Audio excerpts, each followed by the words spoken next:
பிரியமான சகோதர சகோதரிகளே, இந்த நாளிலும் கூட ஆண்டவராகிய இயேசு கிறிஸ்துவின் நாமத்தில் உங்களுக்கு என்னுடைய வார்த்தைகளை தெரிவித்துக் கொள்கிறேன். ప్రియమైన సహోదర సహోదరులారా, ఈ దినము ప్రభువైన యేసుక్రీస్తు నామములో మీకు శుభాకాంక్షలు తెలియజేసుకుంటున్నాను. நானும் உங்களை போல ஒரு பாடுள்ள மனுஷன்தான். నేను కూడా మీ వంటి ఒక సాధారణమైన వ్యక్తినే. நீங்கள் பிரயாசப்படுற மாதிரி பிரயாசப்படுற மனுஷன்தான். మీరు ప్రయాసపడుతున్నట్టు నేను ప్రయాసపడుతున్నవాడిని. தேவன் தான் நம்மளை ஆள் கொண்டு நடத்தணும். దేవుడు మాత్రమే మనల్ని ఏలుబడి చేసి నడిపిస్తాడు. தேவ பலத்தில் தான் நாம் நிற்க முடியும். దేవుని యొక్క హస్తాల్లో మాత్రమే మనము నిలబడగలం. இந்த நாளிலும் கூட தேவன் நம்மளோடு கூட இடைபடுவாராக. అవును, ఈ సమయంలో కూడా దేవుడు మనల్ని సంధించును గాక. நான் என்னுடைய வாழ்க்கையில் நான் உணர்ந்து பார்த்த ஒரு காரியத்தை தான் உங்களோடு கூட நான் பகிர்ந்து கொள்கிறேன். నా యొక్క జీవితంలో నేను గ్రహించి నేను అనుభవించిన ఒక కార్యాన్ని మీతో నేను పంచుకోవాలనుకుంటున్నాను. நான் சொல்கிற காரியங்கள் நீங்கள் அநேகந்தரம் கேட்டிருக்க முடியும். నేను చెప్పేటటువంటి ఈ కార్యాలు మీరు అనేకసార్లు మీరు విని ఉండొచ్చు. ஆனால் நானும் அதே மாதிரி அநேகந்தரம் கேட்டிருக்கிறேன். అయితే నేను కూడా ఈ యొక్క వాక్యాలను అనేకసార్లు విని ఉన్నవాన్నే. அது சமீப காலத்தில் எப்படி எனக்கு உணர்வை தந்தது என்பதைத்தான் உங்களோடு கூட நான் பகிர்ந்து கொள்கிறேன். అయితే ఇటీవల కాలంలో నాకు అది ఆ యొక్క వాక్యాలు ఏ విధంగా నాకు ప్రయోజనపడ్డాయి అనేవి మీకు తెలియపరచగలుగుతున్నాను. இன்னைக்கு தேவனுக்கு பயப்படுகிற பயத்தை குறித்து தான் உங்களோடு கூட நான் பகிர்ந்து கொள்கிறேன். దేవునికి భయపడేటటువంటి భయంను గురించి మీతో నేను మాట్లాడాలనుకుంటున్నాను. தேவனுக்கு பயப்படுகிற பயம் என்றால் நாம் ஏதோ ஒரு உணர்வுபூர்வமாக இல்லைன்னா பயந்து, அதாவது ஒரு ஒரு கட்டளைக்கு இல்லைன்னா அரசாங்கத்துக்கு ஒரு காரியத்தை செய்யணும்னா பயந்து செய்கிற ஒரு காரியமாக அப்படி அல்ல தேவ பயம். దేవునికి భయపడేటువంటి భయము అంటే ఏమిటి అంటే ఏదో లోకపరమైనటువంటి భయము, అది రాజకీయాలకో లేకపోతే ఒక చట్టానికి పట్టుబడితే మనం భయపడే భయం వంటిది కాదు. ఇది ஒரு குடும்பத்தில் தகப்பன் தன் பிள்ளையை போதித்து வளர்க்கும்போது, ఒక కుటుంబంలో తండ్రి తన కుమారుణ్ణి బోధించి పెంచుతున్నప్పుడు அந்த பிள்ளை அந்த போதனைகளை கேட்டு ఆ పిల్లాడు ఆ యొక్క బోధనను విని அது பயந்து போய் அவர் சொல்கிற காரியத்தெல்லாம் கீழ்ப்படிந்திருந்தால் அது ஒரு கீழ்ப்படுதலாக இருக்குமா அப்படின்னு சொல்லி ஒரு கேள்வி. అయితే ఈ యొక్క పిల్లవాడు భయపడి ఆయనకి లోబడి ఉంటే ఈ లోబడే విధానము నిజముగా లోబడే విధానమేనా? வேதத்திலே அப்படியே சொல்லப்பட்டிருக்குது, கோபாக்கிய நிமித்தமாக கீழ்ப்படியாமல் என்று சொல்லி சொல்லப்பட்டிருக்குது. దేవుని వాక్యంలో ఏం సెలవిస్తుందంటే కోపమును బట్టి భయపడేది కాదు. அதை தகப்பன் சொல்கிற காரியத்தை அந்த குழந்தை கேட்டு மனப்பூர்வமாய் ஏற்றுக்கொண்டு ஒரு கீழ்ப்படுகிற ஒரு கீழ்ப்படிதல். తండ్రి చెప్పినటువంటి ఆ యొక్క వాక్యాలను ఆ యొక్క పిల్లవాడు మనఃపూర్వకంగా విని లోబడేటట్టు లోబడాడు. அது தகப்பனுடைய நோக்கத்தை புரிந்து கொண்டு கீழ்ப்படுகிற ஒரு பிள்ளை. తండ్రి యొక్క దృష్టిని ఆలోచనను ఎరిగి విధేయత చూపించడం విధేయత. ஒரு தகப்பன் தன்னுடைய பிள்ளையை அவர் கண்டித்து கண்டித்து இல்லைனால் அடித்து அதை கீழ்ப்படிய பண்ணுகிற பிள்ளையானது கீழ்ப்படிதலே நீடித்திருக்க முடியாது. ఒక తండ్రి తన కొడుకుని కొడుతూ కొడుతూ మాటలు శిక్షిస్తూ ఉండగా తాను లోబడటము అది ఎక్కువ దినాలు ఉండేది కాదు. అది ஒரு நாளில் தகப்பன் ஒரு 10 நாட்களோ இல்லைனா ஒரு வாரமோ வெளியூர் சென்று விட்டால், ఒకవేళ ఆ యొక్క తండ్రి ఒక 10 రోజులో లేకపోతే ఒక వారమో బయటికి పోయారనుకోండి, அந்த பிள்ளை ரொம்ப ஃப்ரீ ஆயிரும். ఆ సమయంలో ఆ కుమారుడు ఎంతో ఫ్రీగా ఉంటాడు. அந்த பிள்ளை அதை எண்ணி பயந்து அது தவறு செய்யாமல் இருக்குமா? ఇప్పుడు ఆ సమయంలో ఈ కుమారుడు తప్పు చేయకుండా ఉంటాడా? இப்போ தாராளமாக அது என்ன தவறு செய்ய ஆரம்பித்து விடும். ఇప్పుడు ధారాళంగా తను తప్పు చేయడానికి అవకాశం ఉంది. அந்த பிள்ளையானது தகப்பன் மீது அன்பு கூர்ந்து, என்னுடைய தகப்பன் என்னுடைய தேவையெல்லாம் சந்திக்கிறாரு, நான் கேட்கிறதெல்லாம் எனக்கு வாங்கி தருகிறார், என் மீது எவ்வளவு கர்சனை உள்ளவராக இருந்து என்னை நடத்துகிறார் என்று சொல்லி எண்ணி அந்த அவர் சொன்ன வார்த்தைகளுக்கு மனப்பூர்வமாக கீழ்ப்படுகிற பிள்ளையானது அந்த கீழ்ப்படுதலே நிலைத்திருக்கும். అవును, ఒక కుమారుడు తన తండ్రిని ప్రేమించి నా తండ్రి ఎంతో నా యందు అక్కర గలవాడుగా నన్ను పోషిస్తూ నన్ను పెంచుతూ నా యందు ప్రేమ గలవాడుగా ఉన్నాడు కాబట్టి నేను లోబడుతున్నాను అనేటువంటి లోబడి అనేది ఎంతో మంచిది. இந்த தகப்பன் ஒரு வாரமோ 10 நாட்களோ வெளியே போயிருந்தாலும் ఈ యొక్క తండ్రి ఒక 10 దినాలో లేకపోతే ఒక వారమో బయటికి పోయి ఉన్నప్పటికీ కూడా இந்த பிள்ளையானது தகப்பன் இல்லாத நேரத்தில் கூட அது ஒரு அமைதலோடு கூட தகப்பன் இருக்கிற பொழுது எப்படி ஒரு கீழ்ப்படிதலோடு கூட நடந்ததோ அதே போல் இப்பொழுதும் அந்த பிள்ளையானது ஒரு கீழ்ப்படிதலோடு கூட நடந்து கொள்ளும்.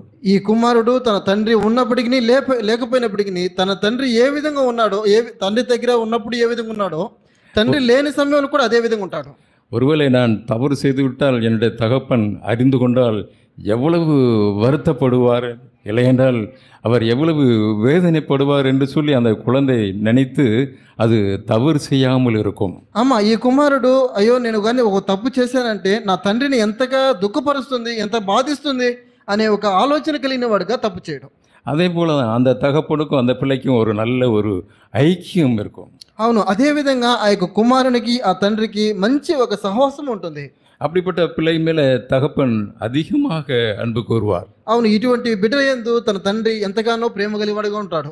நான் இல்லாத பொழுது கூட அந்த பிள்ளை என்னுடைய வார்த்தைக்கு அப்படியே கீழ்ப்பிடிந்து நடந்திருக்கிறதே, என் பிள்ளை பாவம் செய்யாதபடி வாழ்ந்திருக்கிறது என்று சொல்லி அந்த பிள்ளை குறித்து அதிக நம்பிக்கையாக இருப்பார். అవును, ఈ యొక్క బిడ్డ నా యొక్క కుమారుడు నేను లేని సమయంలో కూడా నా యందు ప్రేమ గలవాడు, నా యందు భయం కలిగిన వాడుగా పాపం చేయకుండా ఉన్నాడే అనేటువంటి ఒక మనస్తత్వంతో తన యందు ఇంకా అధికమైనటువంటి ప్రేమను కలిగి ఉంటాడు. இதே மாதிரி தான் தேவனும் நம்ம இடத்துல எதிர்பார்க்கிறார். ఇదే విషయము దేవుడు మన దగ్గర నుంచి ఎదురు చూస్తున్నాడు. அவருக்கு பயந்து பயந்து கீழ்ப்படியணும் அப்படிங்கிறது அவருடைய விருப்பமே கிடையாது. మనము భయపడి ఆయనకి లోబడాలి అనేది ఆయనకు ఉద్దేశం కాదు. அவருடைய வார்த்தையை மனப்பூர்வமாக ஏற்றுக்கொண்டு இதயத்தின் ஆழத்தில் அந்த வார்த்தைகளை நான் வைத்து கொண்டவனாக நான் பிரயாசப்படுகிறவனாக இருக்கிறேனா என்பதுதான் அவர் பார்க்கிறார். ఆయన యొక్క వాక్యమును ఆయన యొక్క ఆజ్ఞలను మనస్ఫూర్తిగా మనం అంగీకరించి ఆయనకు మనము లోబడుతున్నామా లేదా అనేది ఆయన ఎదురు చూస్తున్నాడు. நாம் சில வேளைகளில் நம்முடைய வாழ்க்கையில் நாம் சில வேளை நாம் பயப்படுகிறோம். ஆமா, కొన్ని సందర్భాలలో కొన్ని సమయాల్లో మనం భయపడుతూ ఉంటాము. ஏதோ ஒரு தவறு செய்து விட்டால், ఏదైనా ఒక తప్పు చేసినప్పుడు, ஏதோ தேவனுக்கு பிரியமில்லாமல் ஒரு காரியத்தை செய்து விட்டால், దేవునికి ప్రేమలేనటువంటి ప్రియము కానటువంటి ఏదైనా కార్యం చేసినప్పుడు ஒரு விதமான பயம் நம்மளை ஆட்கொள்கிறது. ఒక విధమైనటువంటి భయం మనల్ని ఏడుపడుతుంది. நான் இப்படி செய்வதனால எனக்கு ஏதாவது ஒரு காரியம் நடக்கும் அப்படி சொல்லி நான் எதிர்பார்த்துக்கிட்டே இருக்கேன். నేను ఈ తప్పు చేసిన కారణాన్ని బట్టి నాకు ఏదైనా ఒకటి కీడు జరగబోతుంది అనేటువంటి భయం. அதே ஒரு சூழ்நிலையில் நான் ஏதாவது ஒரு பைக்கில் போகும்போது ஏதோ ஒரு ஆக்சிடென்ட் ஆயிடுச்சு அப்படின்னா, అయితే ఈ సందర్భంలో ఏదైనా మనము బైక్లో పోతున్నప్పుడు ఒక యాక్సిడెంట్ కానీ అయిందంటే, ஆமாம் நான் நினச்சேன், அன்னைக்கே நினச்சேன் அது நடந்துடுச்சு அப்படின்னு சொல்லி நம்ம அதை நினைக்கிறோம், அப்படியாக அதை எடுத்துக்கொள்கிறோம். అవునవును, మనం అనుకుంటాము అవునవును నేను ఆ యొక్క తప్పు చేసిన కారణాన్ని బట్టి ఏదైనా జరుగుతుంది అనుకున్నాను, నాకు జరిగింది. அப்படி உணரும்படி ஆண்டவர் நம்மளை நடத்தலை. అయితే మనం ఈ విధంగా ఉండాలని దేవుడు మనం கோபாக்கி நிமித்தமாக கீழ்ப்படுகிற ஒரு காரியம், అది కోపాగ్ని ద్వారా మనము విధేయత చూపించే విధేయత. அது உலகத்தில் ஒரு தண்டனை கொடுக்குற ஒரு காரியம் மாதிரி. అయితే ఇది లోకంలో ఉన్నటువంటి ఒక తండ్రి ఇచ్చేటువంటి కార్యం లాగా ఉన్నది ఇది. ஆண்டவர் ஒரு நாளும் நம்மளை தண்டிக்கிறவரல்ல. అయితే మన తండ్రి మనల్ని ఒక్క దినం కూడా మనల్ని దండించడానికి రావట్లేదు. அவர் நம்மில அன்பு கூர்ந்து ఆయన మనల్ని ప్రేమించి எத்தனையோ நன்மையான காரியங்கள் நமக்கு செய்திருக்கிறார். మనకి ఎన్నో మంచి కార్యాలు చేయడానికి వచ్చాడు. நம்ம ரட்சிக்கப்பட்டதே ஒரு அற்புதமான காரியம். మనం రక్షించబడడం ఒక అద్భుతమైన విషయము. இன்றைக்கு நம்ம கேட்டபோது மாம்சத்தின் திரை வழியாக புதிது ஜீவனமான மார்க்கத்தை நமக்கு உண்டு பண்ணி வைத்திருக்கிறாரா? అవును, మనము వినినట్టు ఆరాధనలో మనం వినినట్టుగా శరీరమున తెర ద్వారా నూతనమైన జీవము గల మార్గం మనకు ఏర్పరిచినాడు. அவருடைய ரத்தம் நமக்கு தைரியம் தந்திருக்கிறதா? అవును, ఈ రక్తం ద్వారా మనము ధైర్యం పొందుకొని ఉన్నాము. அப்பா பிதாவே என்று கூப்பிடத்தக்கான ஒரு புத்திர சுவிகார ஆவியை நாம் பெற்றிருக்கிறோமா? అబ్బా తండ్రి అనేటువంటి దత్తపుత్రతను మనం పొందుకొని ఉన్నాము. நேரடியா தேவனோடு கூட நாம் பேசக்கூடிய ஒரு நல்ல ஒரு பாக்கியத்தை நாம் பெற்றிருக்கிறோம். అవును, తనతో నేరుగా మనము దేవునితో మనం మాట్లాడే ఒక భాగ్యాన్ని మనం పొందుకొని இது எவ்வளவு அற்புதமான காரியம். ఇది ఎంతో గొప్ప కార్యం ఇది. தேவன் நம்மள அன்பு கூர்ந்து தான் அந்த காரியத்தை செஞ்சிருக்கிறார். అవును, దేవుడు మనల్ని ప్రేమించిన కారణాన్ని బట్టి ఈ విధంగా చేసినాడు. யாருமே செய்ய முடியாத ஒரு காரியம், ఎవ్వరు కూడా చేయలేనటువంటి కార్యం. இதை நம்ம எண்ணி பார்த்திருக்கிறோமா? మనం ఇది ఆలోచించి చూసినామా? இதெல்லாம் நாம் எண்ணி பார்ப்போம் என்றால் நாம் தேவனுக்கு பிரியமில்லாத காரியத்தை நாம் செய்யவே முடியாது. అవును, ఇవన్నీ మనం గ్రహించిన వారమైతే మనము దేవుని ప్రియము కాని కార్యంలో మనం చేయము. நான் ஆழமா இருதயத்தின் ஆழத்துல இப்படிப்பட்ட காரியங்களை நான் சிந்திக்க வேண்டியவனாக இருக்கிறேன். అవును, మనము లోతైన విధానంలో ఇటువంటి కార్యాలను మనము చింతించాల్సిన అవసరం ఉన్నది. தேவன் எனக்காக செய்திருக்கிற மகத்தான காரியங்களை நான் ఎన్ని பார்க்க வேண்டியவனாக இருக்கிறேன். అవును, దేవుడు నా కొరకు చేసినటువంటి మహత్తరమైన కార్యములను మనము ఆలోచించవలసి ఉన్నది. அந்த பிள்ளையானது தகப்பன் செய்த நன்மைகள் எல்லாம் எண்ணி பார்த்து அவனுக்காக எடுக்கிற பிரயாசங்கள் எல்லாம் அவன் எதிர்பார்த்து தகப்பன் இல்லாத நேரத்தில் அவன் எப்படியாக தகப்பனுடைய சொல்லுக்கு கீழ்ப்படிந்திருந்த பிள்ளையோ, ఇక కుమారుడు ఏ విధంగా తన యొక్క తండ్రి చేసినటువంటి మంచి కార్యంలో తన తండ్రి చూపించిన ప్రేమను అక్కరను తను గ్రహించిన వాడే తన తండ్రి లేని సమయంలో కూడా ఏ విధంగా విధేయత చూపించున్నాడో அதே மாதிரி தான் நாமும் கூட தேவன் நமக்கு செய்திருக்கிற కార్యங்களை நாம் ఎన్ని பார்க்க வேண்டியவர்களாக இருக்கிறோம். అదే విధంగా మనం కూడా దేవుడు మనకు చేసిన మంచి కార్యములను మనము ఆలోచించవలసిన వారమే ఉన్నాము. அப்படி நாம் நடப்போம் என்றால், ఆ విధంగా మనం నడిచిన వారమైతే ஒரு நாளும் நாம் மாம்சத்தை பிரியப்படுத்த மாட்டோம். ఒక్క దినం కూడా మనము మన శరీరాన్ని అనుసరించి మనం జీవించాలి. మనసు మాంసం విరుమునதை நாம் செய்ய மாட்டோம். అవును, నా యొక్క మనసు నా యొక్క శరీరము కోరిన దానిని నేను చేయను. அப்படியே நாம் செய்யும் பொழுது வேதனைப்படுவோம். వేదన ఆ విధంగా మనం చేసినప్పుడు మనము దేవుణ్ణి వేదన పరుస్తున్నాం. அண்ணே இப்படி உண்மையை துக்கப்படுத்தி விட்டேனே, అయ్యో నేను దేవుని దుఃఖపరిచానే, பரிசுத்த ஆவியானவரை நான் துக்கப்படுத்திட்டேனே, పరిశుద్ధాత్మని నేను దుఃఖపరిచానే, ஒரு மன கஷ்டம் நமக்கு உண்டாகும். అవును, ఆ యొక్క మనసు యొక్క కష్టము మనం ஆண்டவரத்துல போய் நான் ஒப்புரவாகுவேன். అవును, ఆ సమయంలో మనము తండ్రి దగ్గరికి ప్రభు దగ్గరికి వెళ్ళి మనం అర్పగించుకుంటాం. ஆண்டவரே உம்முடைய அன்புக்கு நான் துரோகம் செய்து விட்டேன். ప్రభా మీ యొక్క ప్రేమకి నేను ద్రోహం చేశాను. உம்முடைய அன்புக்கு நான் வெகு தூரமாய் போய்விட்டேனே. ప్రభా మీ ప్రేమకి నేను ఎంతో దూరంగా వెళ్ళిపోయానే. அதுதான் உண்மையான பிள்ளையினுடைய விண்ணப்பமாக இருக்கும். అవును, అది నిజమైనటువంటి ఒక కుమారుని యొక్క విన్నపమై ఉంటుంది. அதே மாதிரி பயந்து நாம் கீழ்ப்படியவர்களாக இருக்கக்கூடாது. అవును, నేను భయపడుతూ నేను లోబడి எனக்கு ஒரு தண்டனை கிடைத்துரும் அப்படி சொல்லி நான் பயப்படக்கூடாது. నాకు ఒక శిక్ష కలుగుతుంది అని మనం భయపడే వాళ్ళం కూడా. தேவன் அன்பாகவே இருக்கிறார் என்று வேதம் சொல்கிறது. దేవుడు ప్రేమ ఉన్నాడని దేవుని వాక్యం సెలవిస్తుంది. அவர் அதிகமாக நம்மில் அன்பு கூர்ந்திருக்கிறார். అవును, ఆయన అధికంగా మనల్ని ప్రేమించాడు. அந்த అன்பை தான் நான் எண்ணி பார்க்க வேண்டியிருக்கிறேன். ఆ యొక్క ప్రేమను మనము ఎప్పుడు గ్రహించాలి. அப்படியாக வேதம் சொல்லுகிறது, கர்த்தருக்கு பயந்து அவர் வழியிலே நடக்கிற மனுஷன் எவனோ அவன் பாக்கியவான் என்று சொல்லப்பட்டது. అవును, దేవునికి భయపడి ఆయన ఆజ్ఞలను గైకొన్నవాడు ఎవడో వాడు భాగ్యవంతుడు, ధన్యుడు అని రాయబడింది. సంగీతం 128 సంగీతం, కీర్తన గ్రంథము 128 కీర్తన 1 వచనத்தை நாம் பார்க்கிறோம். 1వ వచనం మనం చూస్తాం. கர்த்தருக்கு பயந்து அவர் வழிகளில் நடக்கவன் எவனோ அவன் பாக்கியவான் என்று சொல்லப்பட்டிருக்கிறது. 128వ కీర్తన 1వ వచనము, యెహోవా యందు భయభక్తులు కలిగి ఆయన తురవల యందు నడుచు వారందరూ ధన్యులు. கர்த்தருக்கு பயந்து அப்படிங்கிற இடத்துல கர்த்தரிடத்துல அன்பு கூர்ந்து அப்படின்னு சொல்லி போட்டு வாசி பார்த்தானா ரொம்ப அருமையாக இருக்கும். ఈ యొక్క యెహోవా యందు భయభక్తులనే ఈ యొక్క ప్రదేశంలో మనము యెహోవా యందు ప్రేమ కలిగి అని మనం చదివినమంటే చూద్దాం. அவன் பாக்கியவான் என்று சொல்லப்பட்டிருக்கும் பொழுது அவன் அவ்வளவு சந்தோஷமான ஒரு மனுஷனாக அந்த பூமியில இருப்பான் என்பதுதான் நான் உணர்ந்து கொண்டது. అవును, ధన్యుడు అంటే ఆ యొక్క సంతోషకరమైన వ్యక్తిగా మార్చబడుతున్నాడు అని అర్థము. அவருடைய வழியில நடக்கிற மனுஷன் மிகவும் சமாதானமாகவும் சந்தோஷமாகவும் அவன் இருப்பான். అవును, ఆయన త్రోవలందు నడుచువాడు அதிகమైనటువంటి సంతోషంతోనూ సమాధానంతో ఉంటాడు. ஆண்டவர் என்னெல்லாம் சொல்கிறாரோ அதெல்லாம் அவன் கேட்கக்கூடியவனாக இருப்பான். అవును, దేవుడు ఏదైతే చెప్తున్నాడో అవన్నీ కూడా నేను వినేవాడిగా ఉంటాను. எப்பொழுதும் தேவ சமூகத்தில் தேவனுடைய சத்தத்தை கேட்பதற்கு அவன் ஆர்வம் உள்ளவனாக இருப்பான். ఎల్లప్పుడూ దేవుని యొక్క సన్నిధిలో ఆయన యొక్క స్వరాన్ని వినటానికి అతడు అత్యధికమైన ఆశతో ఉంటాడు. அதான் கர்த்தருக்கு பயப்படுகிற ஒரு மனுஷன். అవును, ఇతను దేవునికి భయపడేటువంటి మనుషుడు. அதே பழைய ஏற்பாட்டிலே ஒரு மனுஷன் நாம் பார்க்கலாம். ఈ యొక్క పాత నిబంధనలో ఒక మనిషిని మనం చూద్దాము. ஆதியாகமம் 12వ அதிகாரம், ఆది కాండము 12వ అధ్యాయము, அதுல முதல் 2 வசனத்தை நாம் வாசிக்கலாம். మొదటి 2 వచనాలు చూద్దాము. ஆதியாகமம் 12వ அதிகாரம் முதல் 2 வசனம். ఆది కాండము 12వ అధ్యాయము మొదటి 2 వచనాలు. கர்த்தர் ஆபிரகாமை நோக்கி, நீ உன் தேசத்தையும் உன் இனத்தையும் உன் தகப்பனுடைய வீட்டையும் விட்டு புறப்பட்டு நான் உனக்கு காண்பிக்கும் தேசத்துக்கு போ.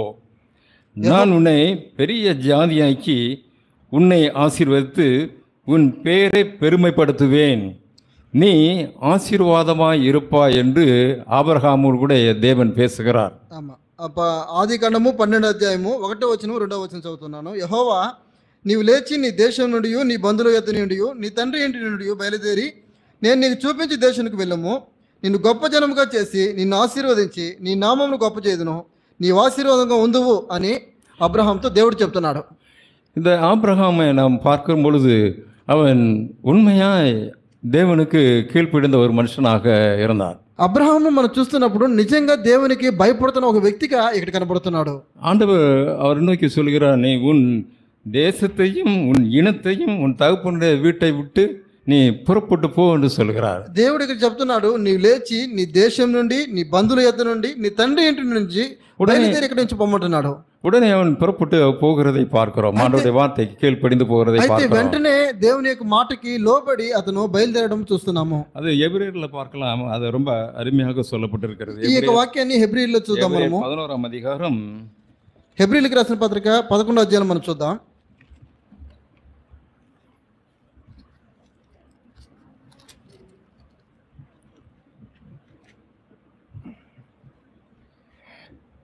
எட்டாம் வசனத்தை வாசிக்கலாம்.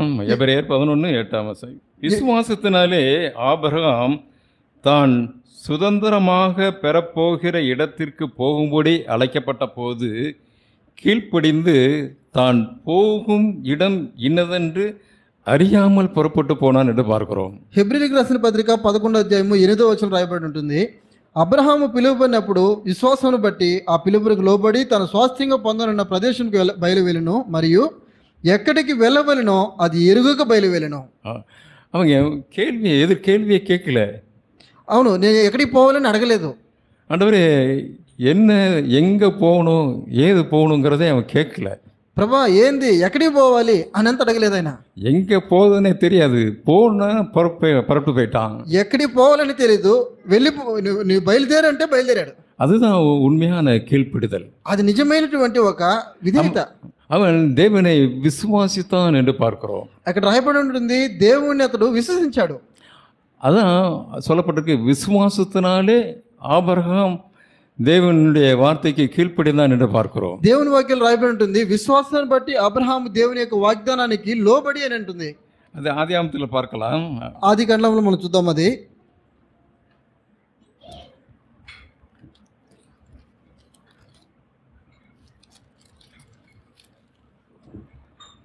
ஆதியாகமம் 15ஆம் அதிகாரம் ఆది కాండము 15వ అధ్యాయము 6ஆம் வசனத்தை நான் வாசிக்கிறேன். 6వ వచనం చూద్దాం.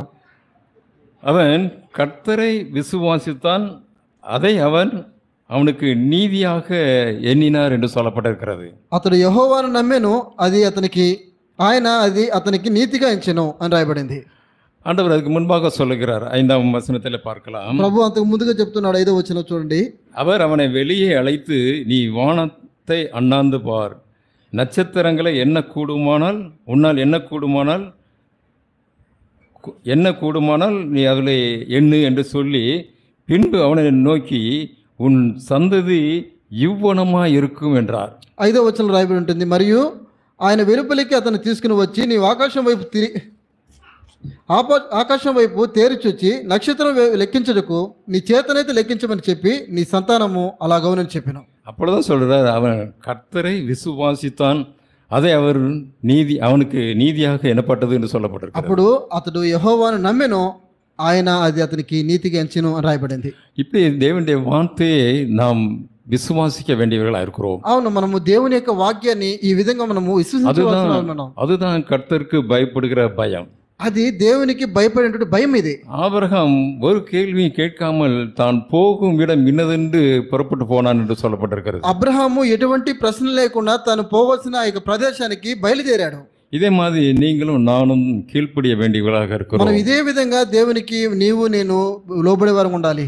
దేవుని వార్த்தை மேல அவ்வளவு நம்பிக்கை கொண்டவர்களாக நாம் இருக்க வேண்டியதா இருக்கு. దేవుని యొక్క వాక్యం మీద ఇటువంటి నమ్మకం కలిగిన వరంగా మనం ఉండాలి. அப்படி நாம் வாழும்போது நமக்கு ஒரு பெரிய சமாதானமாக இருக்கும். இல்லையென்றால் நான் நினைத்தபடி ஒரு செழிப்பான ஒரு வாழ்க்கையை வாழ முடியும் என்று நாம் ఎన్నకూడదు. అవును, మనము ఈ వాగ్దానాన్ని మనం లోబడేటప్పుడు కూడా నేను ఒక సమాధానకరమైన ఒక జీవితంలో జీవించబోతున్నాను, లేకపోతే నేను మంచి ఒక సొగసైనటువంటి జీవితం రాబోతున్నాను మనము ఎంచుకోకూడదు. நான் தேவனுடைய வார்த்தைக்கு நான் கீழ்ப்படுகிறேன். నేను దేవుని యొక్క వాక్యానికి లోబడుతున్నాను. அவரில் நான் அன்பு கூறுகிறேன். அவர் எனக்கு செய்திருக்கிற நன்மைகள் ஏராளம். ఆయన నాకు చేసినటువంటి మేలు అనేకం కాబట్టి నేను ఆయన్ని విశ్వసిస్తున్నాను. அந்த நன்மைகளை நான் எண்ணி பார்க்கிறேன். ఆ యొక్క మేలులంటే నేను ఎంచుతున్నాను.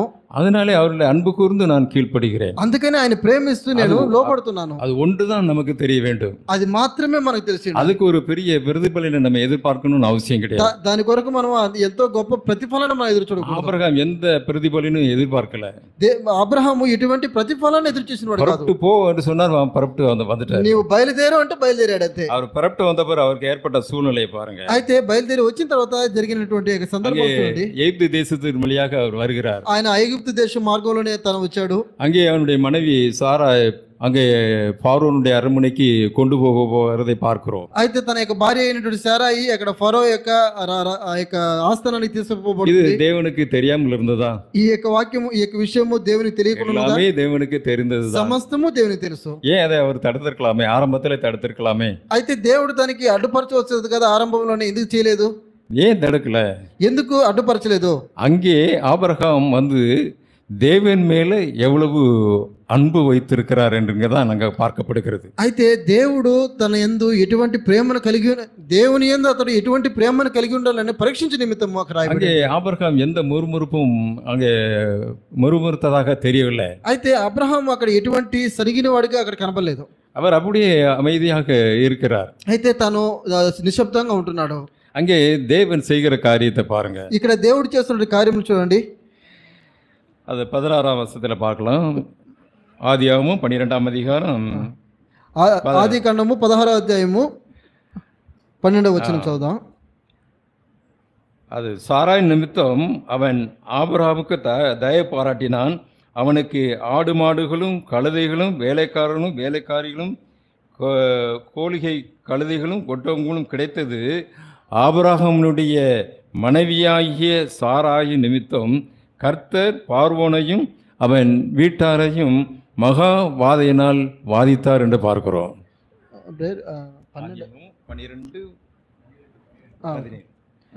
ఆది కాండము 12వ అధ్యాయము 17వ వచనము. అతడు కదర్లమయూరును అతనితో కూడా ఉన్న రాజులు ఓకే 12:16. అతడు ఆమెను బట్టి అబ్రహాముకు మేలు చేసెను. అందువలన అతనికి గొర్రెలు, గొడ్లు, మగ గాడిదలు, దాసులు, పనికెత్తులు, ఆడుగాడిదలు, ఒంటెలు ఇవ్వబడును. అయితే యెహోవా అబ్రాహాము భార్య అయిన సారైని బట్టి ఫరోను అతని ఇంటి వారిని మహావేదనల చేత బాధించెను. அவன் பார்வோன் வந்து ஆபிரகாமுக்கு இவ்வளவு காரியத்தை செய்தாலும் கூட, అబ్రహాంకి ఒక కార్యము చేసినప్పటికీ కూడా, ఫరో ஒரு నయం காட்டினாலும் கூட, అతడు ఒక బుజ్జగించినప్పటికీ కూడా அங்கே ஆபிரகாம் பட்சத்தில் தேவன் இருக்கிறதை இங்கே பார்க்கிறோம். అయితే దేవుడు అబ్రహాం పక్షంలో ఉంటున్నట్టుగా ఇక్కడ మనం చూడగలుగుతాం. அங்கே சாராய் அங்கே தொடுறதுக்கு தேவன் அனுமதிக்கல. సారాయిని అక్కడ తాకునట్లుగా దేవుడు అనుమతించలేదు. அப்படி இவன் சாரால பார்வோனுடைய அரண்மனைக்கு கொண்டு வந்தது நிமித்தமாக அவன் வீட்டார் எல்லாருமே வாதிக்கப்பட்டார்கள் என்று பார்க்கிறோம். అయితే ఫరో వచ్చి అబ్రహాం భార్య శారాని తీసుకుని వచ్చిన కారణాన్ని బట్టి మహావేదనలకు ఆయన గురి చేసి ఉన్నాడు. மகா வாதையினாலே அங்க வாதிக்கப்பட்டார்கள் என்று பார்க்கிறோம். మహావేదన చేత వారు బాధించబడినట్టుగా అక్కడ మనం చూస్తున్నాం. தேவனுக்கு பயந்து அவருடைய வார்த்தைக்கு கீழ்ப்படிந்ததனால் வந்த ஒரு பலனை பார்த்தீங்களா? దేవునికి భయపడి ఆయన యొక్క వాక్యానికి లోబడిన మనుషుని యొక్క బలము మీరు చూస్తున్నారు. అక్కడ தேவனுக்கு பயந்து அவருடைய வார்த்தைக்கு கீழ்ப்படியும் போது, దేవునికి భయపడి ఆయన యొక్క వాక్యానికి లోబడుతున్నప్పుడు அதற்கு இடையூறா வருகிற காரியத்தை எல்லாம் தேவன் தகர்த்து போடுவார். అయితే దానికి తర్వాత వచ్చే కార్యములను కూడా దేవుడే బాధ్యత తీసుకుంటాడు. அதற்கு நாம் பயப்பட வேண்டியதே இல்லை. వాటి కొరకు మనము భయపడిన అవసరమే లేదు. எல்லாமே தேவ அனுமதியின் பேரில் தான் வருகிறது. అవును, ప్రతిదీ కూడా దేవుడు అనుమతించిన కారణాన్ని బట్టే వస్తుంది. ஆபிரகாம் அப்படியாக தேவனுடைய பாதையிலே நடந்து வருகிறார். ఆ విధంగా అబ్రహాము దేవుని యొక్క మార్గంలో నడుస్తూ వచ్చి ఉన్నాడు. அதாவது அவருடைய குணாதிசயங்களை பார்க்கும்போது அவர் தேவனோடு இசைந்திருந்தார் என்பது ஒரு காரியத்தை இங்கே பார்க்கிறோம். అవును, ఇక్కడ మనము ఆ యొక్క కార్యాలను మనం చూస్తున్నామంటే దేవునితో కూడా సంబంధం కలిగిన వాడుగా ఇక్కడ కనబడుతున్నాడు అబ్రహాము. பின்பாக ஆபிரகாம் அங்கே ஆசீர்வதிக்கப்படுகிறார். అవును, ఆ తర్వాత అబ్రహాము ఆశీర్వదించబడ్డట్టు మనం చూస్తున్నాం. அவருடைய அவருடைய ஆசீர்வாதம் வந்து இந்த பூமி தாங்கக்கூடாமல் இருந்தது என்று சொல்லப்பட்டிருக்கிறது. అయితే ఆయన యొక్క ఆశీర్వాదం యొక్క ఆ యొక్క ఆస్తి ఈ యొక్క భూమిలో సరిపోనంతగా ఉన్నదని రాయబడింది. அவ்வளவு ஆடு மாடுகள் ஒட்டகங்கள் கழுதைகள் அப்படி சொல்லி அவருக்கு உலக பிரகாரமான ஆசீர்வாதங்கள் பெருகிற்று. అవును, లెక్కలేనటువంటి గొర్రెలు, గొడ్లు, మరి ఒంటెలు, గాడిదలు అనేకమైనటువంటి ఆస్తిని కలిగి ఉన్నాడు. அப்பொழுது லோத்துக்கும் ஆபிரகாமுக்கும் ஒரு பிணக்கு வருகிறது. అయితే ఈ సమయంలో లోతుకు అబ్రహాముకి ఒక ఘర్షణ, వారి యొక్క పనివారికి ఘర్షణ ఏర్పడుతుంది. அவருடைய வேலைக்காரர்கள் நிமித்தமாக ஒரு காரியம் அங்கே நடக்கிறது. వారి యొక్క పనివారి యొక్క కాపరులకు మధ్య జరిగిన ఘర్షణ ఇది. இதிலே தேவன் உண்மையாய் ஆபிரகாம் தேவனுக்கு முன்பாக உண்மையாய் இருந்தார். అయితే ఈ సమయంలో కూడా అబ్రహాము దేవునికి ముందుగా నమ్మకస్తుడై ఉన్నాడు. அவர் தேவனுக்கு பயந்த மனுஷன் என்பதை இங்கே பார்க்க முடிகிறது. ఇతను దేవునికి భయపడే వ్యక్తిగా ఉంటున్నాడు. அவர் சொல்லுகிறார், லோத்துட்டு சொல்லுகிறார், நீ வடக்கே போனால் நான் தெற்கே போகிறேன். అవును, నీవు నీవు కుడివైపు పోతే నేను ఎడమవైపు పోతాను అంటున్నాడు. இதுக்கு முன்பாக நமக்கு முன்பாக இந்த பூமியின் காரியங்கள் எல்லாம் இருக்குது, ஆசீர்வாதங்கள் இருக்கிறது. అవును, మనకు ముందుగా ఇక భూమి యొక్క ఆశీర్వాదాలు ఉన్నాయి. நீ எதை தெரிந்து கொள்கிறாயோ நீ தெரிந்து கொள் அப்படின்னு சொல்லி லோத்துட்ட சொல்லுகிறார். నీకు ఏది కావాలో అది తీసుకో, అదే నువ్వు ఎంచుకోమని చెప్తున్నాడు. லோத்து அவர் கண்களை ஏறெடுத்து பார்க்கிறார். అయితే లోతు తన కన్నులెత్తి చూస్తున్నాడు. அங்கே யோர்தான் நதிக்கு அருகான பகுதிகள் வந்து ரொம்ப செழிப்பா அவருக்கு தெரியுது. అయితే ఇక యోర్దాను నది ప్రదేశంలో అంతా కూడా ఎంతో ఒక పచ్చని ఒక ప్రదేశంలో కనబడుతున్నాయి. அந்த சோதம் குமாரா பட்டணம் அவருக்கு அவ்வளவு செழிப்பான தேசமாக தெரியுது. ఈ యొక్క సోదమ గొమొర అనేటువంటి ఈ యొక్క పట్టణము అది ఎంతో ఒక పచ్చిక కలిగినటువంటి సమభూమి గల మైదానంగా కనబడుతుంది. அங்கே லோத்து அதை தெரிந்து கொள்கிறார். అయితే ఈ యొక్క స్థలాన్ని లోతు ఎంచుకోవడం చూస్తున్నాం. ஆபிரகாம் அப்படியே அவர் நீ தெரிந்து கொண்டபடியே நீ போன்றார். అయితే అబ్రహాము తను చెప్తున్నాడు, నీవు ఏదైతే ఎంచుకొని ఉన్నావో అక్కడికి. ஆபிரகாம் அங்கே ஆசீர்வாதத்தை எதிர்பார்க்கல, உலக பிரகாரமான ஆசீர்வாதத்தை எதிர்பார்க்கல. అబ్రహాము ఇక్కడ లోకపరమైన ఆశీర్వాదాన్ని அங்கே லோத்து அவ்வளவு ஆசீர்வாதத்தையும் அங்க கொண்டு போயிடுறாரு. అవును, ఇక్కడైతే లోతు అంతే ఆ యొక్క ఆశీర్వాదం అంతా కూడా ఆయన తీసుకుపోతున్నట్టు కనబడుతుంది. కానీ அப்படியே அவர் விட்டு கொடுக்கிற ஒரு மனப்பான்மையை நாம் பார்க்கிறோம். అయితే తనకు లోకపరమైన ఈ ఆశీర్వాదాన్ని కూడా తను వదిలిపెట్టడానికి తను సిద్ధంగా ఉన్నట్టు కనబడుతుంది. உன்னுடைய மேய்ப்பருக்கும் என்னுடைய மேய்ப்பருக்கும் வாக்குவாதம் வேண்டாம். మీ యొక్క గొర్రెల కాపర్లకు నా యొక్క గొర్రెల కాపర్లకి వాగ్వాదం అనేది వద్దు. ஒரு சமாதானம் தான் நமக்கு முக்கியம். ఒక సమాధానం మనకు ముఖ్యం.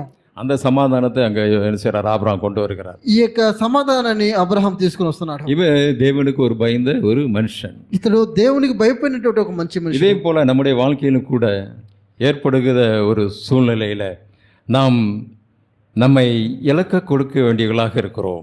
అవును, ఇటువంటి సందర్భం మనకి ఏర్పడుతున్నప్పుడు మనం కూడా ఈ విషయంలో మనము వదిలిపెట్టవలసిన వారికి ఉన్నాం. நாம் உண்மையிலே தேவனுக்கு பயந்து நடக்கிறவர்களாக இருப்போமானால், నిజంగా మనము దేవుని భయపడుతున్న వారంగా మనం ఉన్నామంటే நம்மை விட்டு கொடுப்போம். మనల్ని మనము అప్పగించుకుని ఇష్టపడతాం.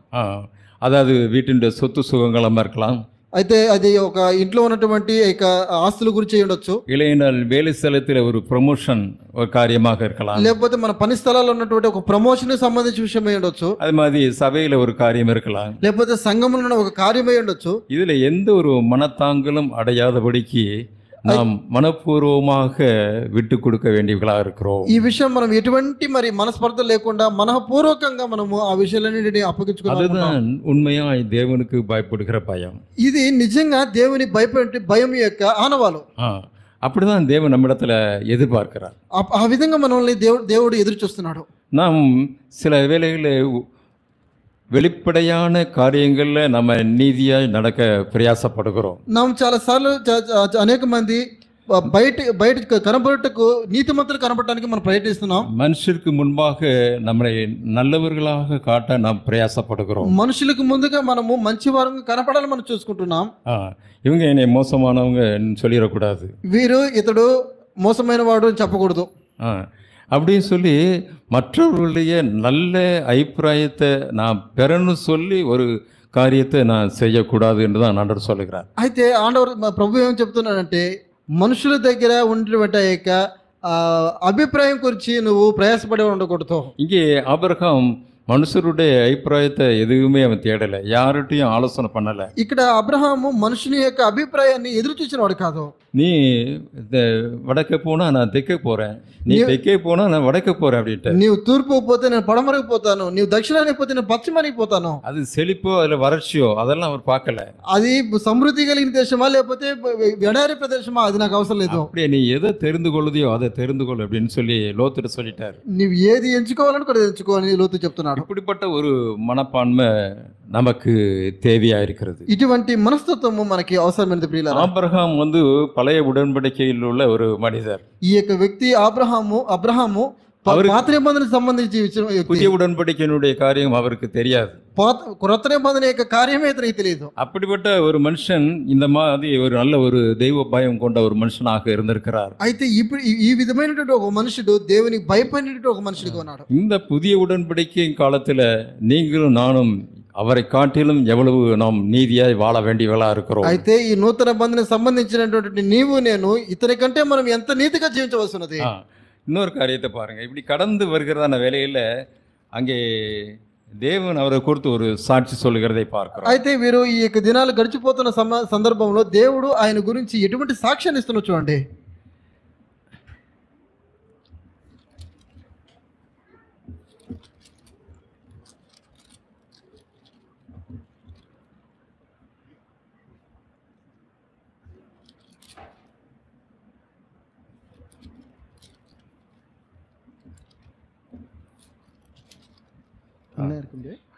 ஆதியாகமம் 18ஆம் அதிகாரம், ఆదికాండము 18వ అధ్యాయము, அதில் 19ஆம் வசனத்தை நான் வாசிக்கிறேன். 19వ వచనం మనం చూద్దాం.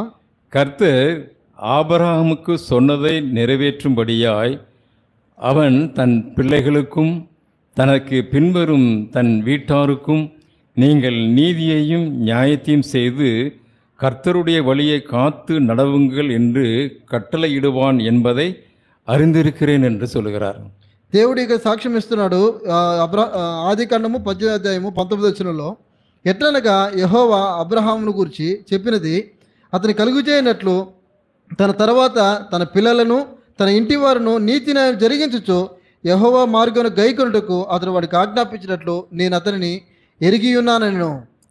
18ஆம் வசனம் சொல்லப்பட்டிருக்குது, நான் செய்ய போகிறதை ஆபிரகாமுக்கு మరపేను அப்படின்னு சொல்கிறார். 17వ వచనం రాయబడి ఉంటుంది, నేను యెహోవా నేను చేయబో కార్యము అబ్రహాముకు దాచెదనా అంటున్నాడు. அங்கே ஈசாக்கு கொடுக்கப்படலை, ஈசாக்கு பிறக்கலை. అయితే ఈ సమయంలో ఇక్కడ ఇస్సాకుని ఇంకనూ అనుగ్రహించబడలేదు. அதுக்கு முன்பாகவே தேவன் ஆபிரகாம் குறித்து இப்படி ஒரு சாட்சியை சொல்லுகிறார். అయితే దీనికంటే ముందుగానే అబ్రహాం గురించి దేవుడు సాక్ష్యం ఇస్తున్నాడు. அவன் தன் பிள்ளைகளுக்கும் தனக்கு பின்வரும் தன் வீட்டாருக்கும் நீங்கள் நீதியையும் நியாயத்தையும் செய்து கர்த்தருடைய காத்து நடவுங்கள் என்று கட்டளையிடுவான் என்பதை அறிந்து இருக்கிறேன் என்று அன்று சொல்கிறார். తన పిల్లలను తన ఇంటి వారును నీతి న్యాయం జరిగించుచు యెహోవా మార్గం గైకొనుటకు అతడు వారికి ఆజ్ఞాపించినట్లు నేను అతను ఎరిగి ఉన్నాను అంటున్నాడు. ஆபிரகாமுடைய இருதயத்தை ஆண்டவர் பார்க்கிறார். అబ్రహాం యొక్క హృదయాన్ని దేవుడు చూస్తున్నాడు. அங்கே லோத்து இடத்துல நடந்து கொண்ட காரியத்தை ஆண்டவர் பார்க்கிறார். లోతు దగ్గర ఆయన నడుచుకున్న విధానాన్ని దేవుడు చూస్తున్నాడు. அதை குறித்து அதிக நம்பிக்கை உள்ளவராக இருந்து சாட்சி கொள்கிறதை பார்க்கிறோம். అవును, ఈ విషయం గురించి అధికమైనటువంటి నమ్మకం కలిగిన వాడిగా దేవుడు ఇక్కడికి సాక్ష్యం ఇస్తున్నాడు. இப்படிப்பட்ட ஆபிரகாமுக்கு நான் செய்ய போற காரியத்தை நான் மறைப்பேன் என்று சொல்கிறார். ఇటువంటి అబ్రహాముకు నేను చేయబోయే కార్యాన్ని నేను దాచేదనా అంటున్నాడు.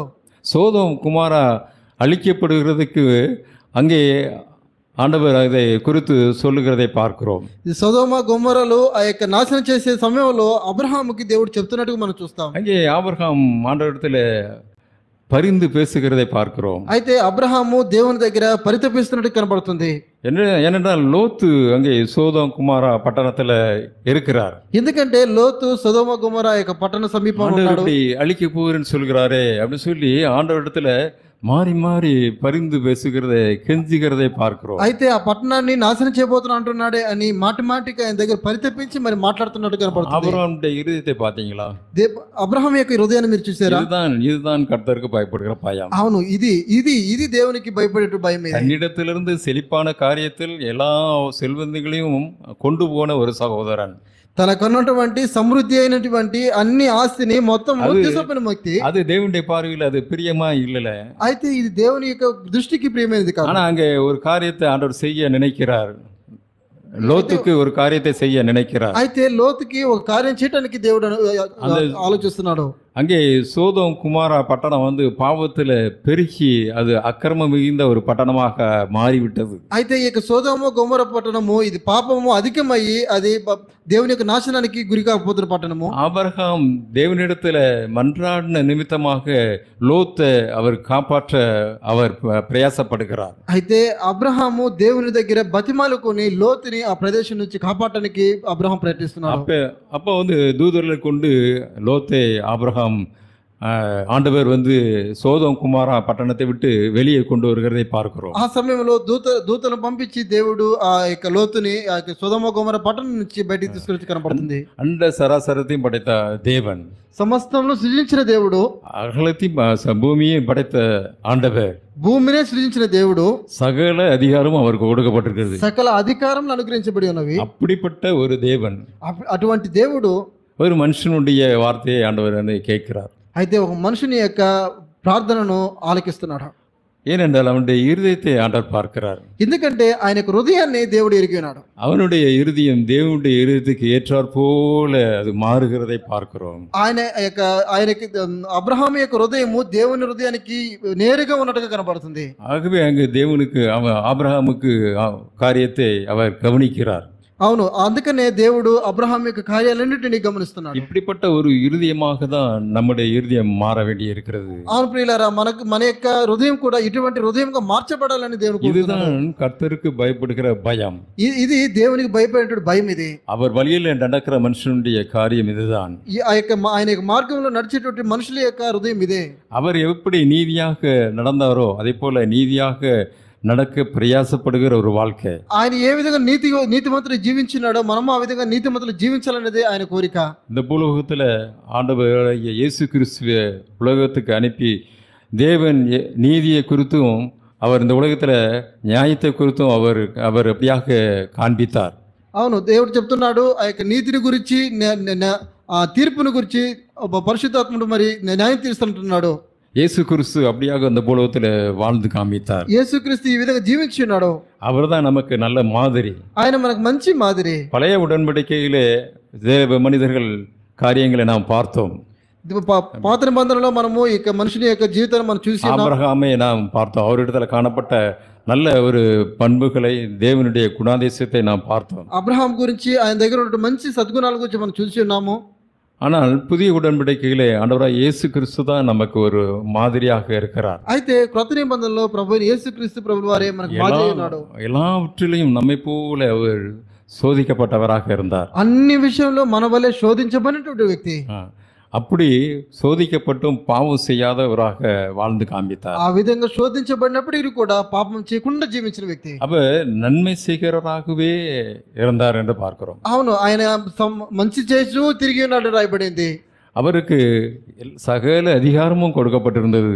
ఆయనకి సకల అధికారాలు అనుగ్రహించబడినవి. பிதாவுக்கு சமமா இருந்தார் என்று பார்க்கிறோம். ఆయన తండ్రితో సమానం కలిగిన రాయబడింది.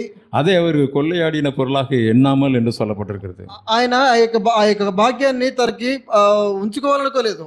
ஆகவே அவர் வந்து அடிமையின் ரூபம் எடுத்து அதாவது மனுஷர் சாயலானார் என்று பார்க்கிறோம். ఆయన దాసుని రూపం ధరించుకొని మనుష్య రూపంగా జీవించడానికి ఇష్టపడ్డాడు.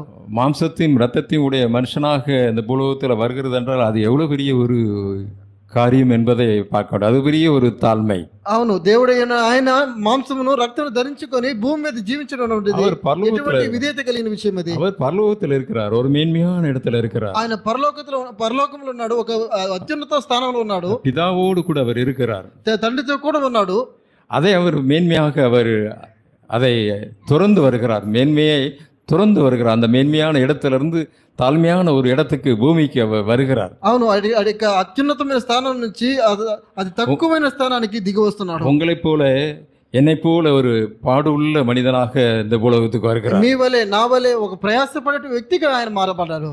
அப்படி வந்து அவர் நமக்கு தேவனுக்கு பயப்படும் பயத்தை அவர் கற்றுத்தருகிறார். ఆ విధంగా వచ్చి మనకు దేవునికి భయపడే భయమును గురించి మనకి నేర్పిస్తున్నాడు. அதை எபிரேயர்ல பார்க்கலாம். అది హెబ్రీయులకు రాసిన పత్రికలో రాయబడి ఉంటుంది.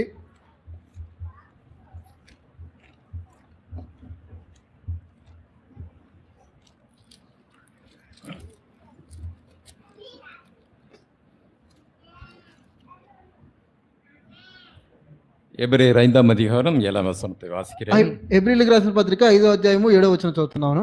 அவர் மாம்சத்தில் இருந்த நாட்களில் தம்மை மரணத்தின்று ரட்சிக்க வல்லமையுள்ளவரை நோக்கி பலத்த சத்தத்தோடும் கண்ணீரோடும் விண்ணப்பம் பண்ணி வேண்டுதல் செய்து தமக்கு உண்டான பயபக்தி நிமித்தமாக கேட்கப்பட்டு என்று சொல்லப்பட்டிருக்கிறது.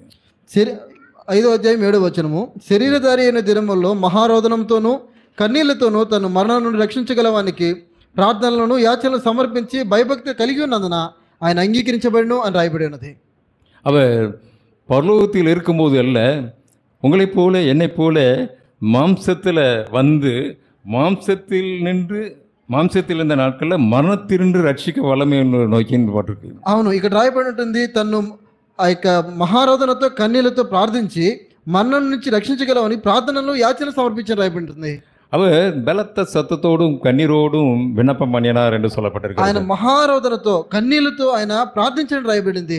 அவர் மாம்சத்தில் இருந்த நாட்களில் பிதாவுக்கு அவர் பிரியமாய் நடக்கக்கூடாதபடிக்கு அவருடைய மாம்சம் அவரை தூண்டிட்டு என்று பார்க்கிறோம். అవును, శరీరధారిగా ఉన్న దినాలలో ఆయన దేవునికి ప్రేమగా నడుచుకోకున్నట్లుగా అనేక సార్లు శోధించబడి రాయబడింది. அவர் மாம்சத்துக்கு அவர் இடம் கொடுக்கவில்லை. అయితే ఆయన శరీరానుసారంగా ఆయన జీవించడానికి అవకాశం ఇవ్వలేదు. அதை ஆக்கினைக்குள்ள தீர்த்தார் என்று பார்க்கிறோம். అవును, దానిని ఆ విధంగానే తన్ని ఆ యొక్క కోపాగ్నికి అప్పగించేశాడు. ரோமர் 8ஆம் அதிகாரத்தில் அதை நாம் பார்க்கலாம். அதாவது அவர் பாவத்தை மாம்சத்திலே ஆக்கினைக்குள்ளாக தீர்த்தார் என்று சொல்லப்பட்டிருக்கிறது. రోమిలికి రాసిన పత్రిక 8వ అధ్యాయం రాయబడి ఉంటుంది, పాపమును ఆ యొక్క பாவம் செய்யாதவராய் அதை ஆக்கினைக்குள்ளாக தீர்த்தார் என்று பார்க்கிறோம். ఆయన పాపం చేయని వాడిగా దానిని తీర్పు తీర్చిన రాయబడి ఉంటుంది. ஏனென்றால் அவர் தமக்கு உண்டான பயபக்தி நிமித்தம் சொல்லப்பட்டிருக்கிறது. ఎందుకంటే ఆయన తనకున్నటువంటి భయభక్తులను బట్టి అని ఉంటుంది. அவர் குமாரனா இருந்தாலும் கூட தேவனுக்கு பயப்படுகிற ஒரு பயத்தை அங்கே காண்பிக்கிறதை பார்க்கிறோம். ఆయన దేవుని యొక్క కుమారుడు అయినప్పటికీ కూడా తాను భయభక్తులు కలిగి ఉన్నట్టుగా రాయబడి ఉంటుంది. அவர் பட்ட பாடுகளினாலே கீழ்ப்படிதலை கற்றுக்கொண்டார் என்று பார்க்கிறோம். తాను పొందిన శ్రమల ద్వారా విధేయత నేర్చుకున్నాడు రాయబడి இந்த ఉంటుంది. உலகத்தில் நடக்கக்கூடிய காரியங்கள்ல அநேக பாடுகள் கஷ்டங்களுக்குள் அவர் உட்படுத்தினார் என்று பார்க்கிறோம். தன்னை உட்படுத்தி கொண்டார். ఈ యొక్క భూలోకంలో జరుగుతున్నటువంటి అనేకమైనటువంటి శ్రమలు వేదనల ద్వారా ఆయన తను బయలుదేరవలసి వచ్చినది. அவர் ஒரு பெரிய தேவகுமாரனாக அங்கே காண்பிக்கவில்லை. ఆయన దేవుని కుమారుడుగా తను కనబరుచుకోలేదు. நம்மை போல பாடுள்ள மனுஷராக தான் அவர் அங்கே வந்தார். మన వలె ఆయన ఒక ప్రయాసపడే ఒక సాధారణ వ్యక్తిగా ఉన్నాడు. அங்கே ஒரு மாதிரியை காண்பிக்கிறார். మనకు ఒక మాదిరిని చూపిస్తున్నాడు. நீங்களும் நானும் கற்றுக்கொள்ளும்படியாக ஒரு மாதிரியை காண்பிக்கிறார். నీవు నేను నేర్చుకున్నట్లుగా ఒక మాదిరిని చూపిస్తున్నాడు. இதே போலதான் நமக்கும் தேவ சித்தம் செய்யக்கூடாதபடிக்கு தேவனுக்கு பயந்து அவருடைய வார்த்தைக்கு கீழ்ப்படியக்கூடாதபடிக்கு நம்முடைய மாம்சம் மேலோங்கும் பொழுது, అవును, అనేక సార్లు మన ఇదే విధంగా మనకు కూడా దేవుని యొక్క చిత్తానికి దేవుని యొక్క మాటకి విధేయత చూపించుకున్నట్లుగా మన యొక్క శరీరము ప్రేరేపిస్తున్నప్పుడు நாம் தேவ சமூகத்தில் ஒரு பலத்த சத்தத்தோடும் கண்ணீரோடும் நாம் விண்ணப்பம் பண்ண வேண்டியவர்களாக இருக்கிறோம். అవును, దేవుని సన్నిధిలో ఆ సమయంలో మనము మహారాధనతోనూ కన్నీళ్లతోనూ దేవుని దగ్గర మనం ప్రార్థించవరమే. அது என்னுடைய பலத்தில் அதை நான் சரி செய்ய முடியாது, அதை அழிக்க முடியாது. ఇది నా యొక్క సొంత బలం చేత ఈ యొక్క కార్యములు నేను చేయడానికి నాకు ஏனென்றால் மாம்சம் பூமிக்குரியதிலே நாட்டமுடையதாக இருக்கும். అవును, మన యొక్క మాంసం ఎల్లప్పుడూ కూడా ఈ యొక్క భూ సంబంధమైన వాటి యందే వెతుకుతున్నది కూడా ఉంది. பூமிக்குரிய அடுத்த காரியத்திலே தான் அது நாட்டமுடையதாக இருக்கும். అది ఎల్లప్పుడూ భూ సంబంధమైన కార్యముల గురించి అది వెతుకుతూ ఉంటుంది. அது பூமிக்குரிய காரியத்திலிருந்து நம்மளை விடுதலை பண்ண முடியாது. ఈ యొక్క భూ సంబంధమైన కార్యం నుంచి అది విడుదల చేసుకోలేదు. புவியீர்ப்பு சக்தி எப்படி ஒரு பொருளை கீழே இழுக்கிறதோ அதே போல நம்ம கீழே இழுத்து கொண்டே இருக்கும். ఈ యొక్క గురుత్వాకర్షణ భూమి ఆకర్షణ శక్తి ఏ విధంగా కిందికి లాగుతూ ఉంటుందో ఇదే విధంగా ஏதோ நான் எல்லாத்திலிருந்து விடுதலை அடைந்த மாதிரி நமக்கு தெரியலாம். మనము అన్ని విషయాల గురించి మనము విడుదల పొందామని మనం అనుకుంటాం. ஆனால் ஒரு காரியத்தில் நாம் இதயத்திலே அதை தொக்கி கொண்டு இருக்கோம். అయితే ఒక విషయం మన హృదయంలో ఎల్లప్పుడూ నివసిస్తూ ఉంటుంది. அதை நம்மளால் அதை விட முடியாது. అయితే ఈ యొక్క విషయాన్ని మనం విడిచిపెట్టడానికి కుదరదు. அது நம்முடைய மாம்ச பலத்தில் அது முடியவே முடியாது. అది మన యొక్క సొంత బలం ద్వారా అది చేయలేము. அதற்கு தான் பரிசுத்த ஆவியானவர் நமக்கு தேவையா இருக்கு. అందుకు మాత్రమే మనకు పరిశుద్ధాత్మ అవసరం. பரிசுத்த ஆவியானவர் நமக்குள் வரும் பொழுதுதான் அதை மாம்சத்தை நாம் மேற்கொள்ள முடியும். అవును, పరిశుద్ధాత్మ మనలో వచ్చినప్పుడు మాత్రమే మన శరీరాన్ని మనము జయించగలం. அதே பவுல் கூட ரோமர் எழுதின நிருபத்தில் 7ஆம் அதிகாரத்தின் கடைசியில் நாம் பார்க்கிறோம், நான் நிர்பந்தமான மனுஷன் என்று சொல்லுகிறார். అందుకనే పౌలు 7వ అధ్యాయం రోమిలికి రాసిన పత్రిక 7వ అధ్యాయం చివరిలో చెప్తున్నాడు, అయ్యో నేను ఎంత దౌర్భాగ్యం అంటున్నాడు. మరణ శరీరத்திலிருந்து யார் என்னை விடுதலை ஆக்குவார் என்று கதறுகிறார். మరణానికి సంబంధించిన ఈ శరీరం నుంచి నన్ను ఎవడు విడిపించగలని రోధిస్తున్నాడు. நான் நன்மை செய்ய வேண்டும் என்று தான் நான் விரும்புகிறேன், నేను మంచి చేయాలనుకుంటున్నా అంటున్నాడు. நான் విரும்பாத தீமையை செய்கிறேன். అయితే నేను కీడుని చేస్తున్నాను. எனக்குள்ள வேறொரு பிரமாணம் இருக்கிறது, నా దగ్గర వేరొక నియమం ఉందని గ్రహిస్తున్నాడు. நான் நிர்பந்தமான மனுஷன், నేను దౌర్భాగ్యమైన వ్యక్తిని అంటున్నాడు. இதே நிலைமை தான் நம்முடைய வாழ்க்கையில் இருக்கிறது. అవును, ఇదేటటువంటి పరిస్థితి మన జీవితంలో కూడా ఉంది. நமக்கு விருப்பம் உண்டு, நன்மை செய்யணும், தேவனுடைய வார்த்தை கீழ்ப்படியணும், தேவனுக்கு பிரியமா நடக்க வேண்டும் என்கிற விருப்பம் உண்டு. நமக்கு మనకి ఆశ ఉన్నది, మనం దేవునికి ప్రియముగా జీవించాలని, దేవుని సంతోషపరచాలని, దేవునికి లోబడాలని. ஆனால் நம்முடைய மாம்சம் அது கீழே இழுக்கிறது. అయితే మన యొక్క మాంసం, మన శరీరము దానికి వ్యతిరేకంగా ప్రవర్తిస్తుంది. அது கீழ்ப்படிய கூடாதபடிக்கு என்னுடைய மாம்சம் அதை கீழே இழுக்கிறது. అది దానికి దేవుని యొక్క ప్రమాణానికి లోబడకున్నట్లుగా మనల్ని వ్యతిరేకిస్తుంది. என்னுடைய மாம்ச பலத்துல நான் அதை மேற்கொள்ளணும் அப்படிங்கிறது அது கூடாத காரியம். அது மாம்சம் பலன் உள்ளதா இருக்கிறது. అవును, నా శరీరాన్ని అనుసరించి அது நல்ல வெயிட்டா இருக்குது.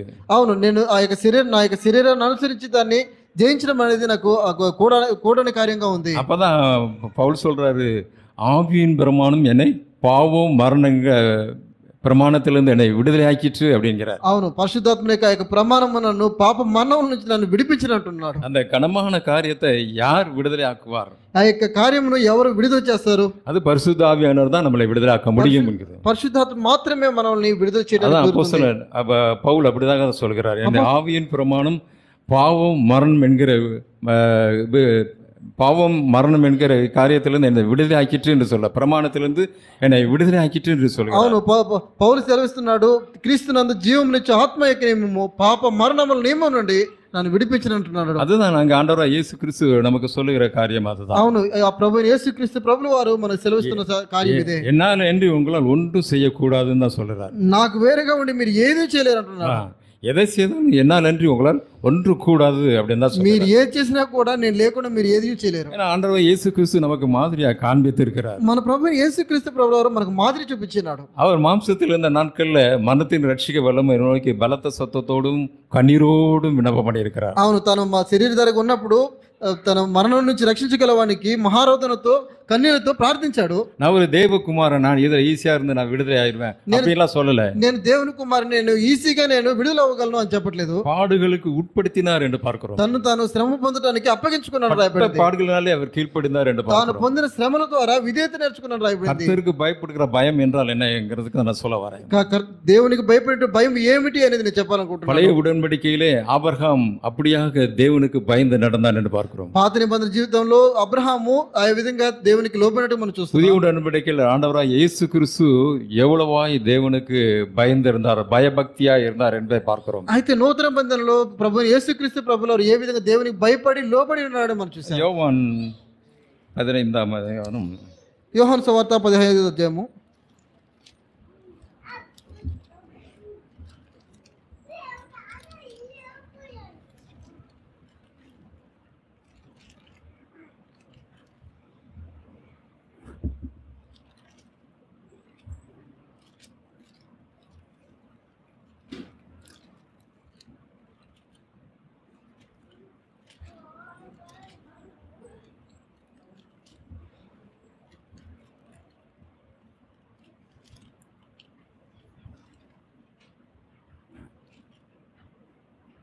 ஒரு இடத்துல அப்படியாக யோவானில் சொல்லப்பட்டிருக்கும், குமாரன் எதுவும் தாமாக செய்ய மாட்டார், பிதா செய்ய காண்கிறது எதுவோ அதை தான் அவர் செய்வார் என்று அங்கே சொல்லப்பட்டிருந்தது. అవును, యోహాను సువార్తలో ఒక భాగంలో ఉంటుంది, కుమారుడు తనంతట తాను ఏది చేయడు కానీ తండ్రి ఏది సెలవిచ్చినో అదే చేయని రాయబడి ఉంటుంది. யோவான் 5ஆம் அதிகாரம், యోహాను సువార్త 5వ అధ్యాయము 19ஆம் வசனத்தை வாசிக்கிறேன். యోహాను సువార్త 5వ అధ్యాయము 19వ వచనం ఇది. அப்பொழுது இயேசு அவர்களை நோக்கி, மெய்யாகவே மெய்யாகவே நான் உங்களுக்கு சொல்கிறேன், பிதாவானவர் செய்ய குமாரன் காண்கிறது எதுவோ அதே அன்றி வேறொன்றையும் தாமாய் செய்ய மாட்டார். அவர் எவைகளை செய்கிறாரோ அவைகளை కుమారుനും அந்தபடியே செய்கிறார் என்று சொல்லப்பட்டிருக்கிறது. యోహాను సువార్త 5వ అధ్యాయము 19వ వచనం రాయబడి ఉంటుంది. కాబట్టి యేసు వారికి ఇట్లు ప్రత్యుత్తరం ఇచ్చెను, తండ్రి ఏది చేటు కుమారుడు చూచునో అదే కానీ తనంతా తను ఏది చేయనేరడు. ఆయన వేటిని చేయను వాటినే కుమారుడు అలాగనే చేయను. நான் தேவனுடைய குமாரன், నేను దేవుని యొక్క కుమారుణ్ణి, எனக்கு சகல அதிகாரம் கொடுக்கப்பட்டிருக்கிறது, నాకు సకలమైనటువంటి అధికారం ఇవ్వబడింది, ஜனங்களை மன்னிக்கிறதுக்கு எனக்கு அதிகாரம் கொடுக்கப்பட்டிருக்குது, జనులను క్షమించడానికి నాకు అధికారం ఉంది. அவர் ఇష్టப்படி அவர் நடக்கல, వారి ఇష్టాన్ని బట్టి ఆయన ఇష్టాన్ని బట్టి ఆయన జీవించలేదు. இங்கே சொல்லப்பட்டிருக்கு பிதாவானவர் செய்ய குமாரன் காண்கிறது எதுவோ அப்படின்னு சொல்லப்பட்டிருக்கு. ఇక్కడ రాయబడినట్టుగా తండ్రి ఏది చేయుట కుమారుడు చూచును. அங்க அவர் பிதாவே எப்பொழுது நோக்கி கொண்டிருக்கிறார், ఆయన ఎల్లప్పుడూ తండ్రినే చూస్తూ ఉన్నాడు, அவர் பரத்தை நோக்கி பார்க்கிறார், ఆయన சித்தம் என்ன என்கிறத அவர் பார்க்கிறார், తన తండ్రి యొక్క చిత్తం ఏది అనేది గమనిస్తూ ఉన్నాడు. அங்கே பிதா எதை காண்பிக்கிறாரோ அதை தான் அவர் செய்கிறார். తండ్రి తన యొక్క చిత్తం ఏదైతే చూపిస్తున్నాడో అదే చేస్తున్నాడు. அங்கே கண் தெரியாத குருடர்கள் இருக்கிற குணமாக்குறார் என்று சொல்லி பிதா அவருக்கு காண்பிக்கிற பொழுது அதைத்தான் அவர் செய்கிறார். అవును అవును గుడ్డివారైనటువంటి ఇతరుని ప్రభు తండ్రి గుణపరచడం స్వస్థపరచడం చూస్తున్నప్పుడు కుమారుడు అదే చేస్తున్నాడు.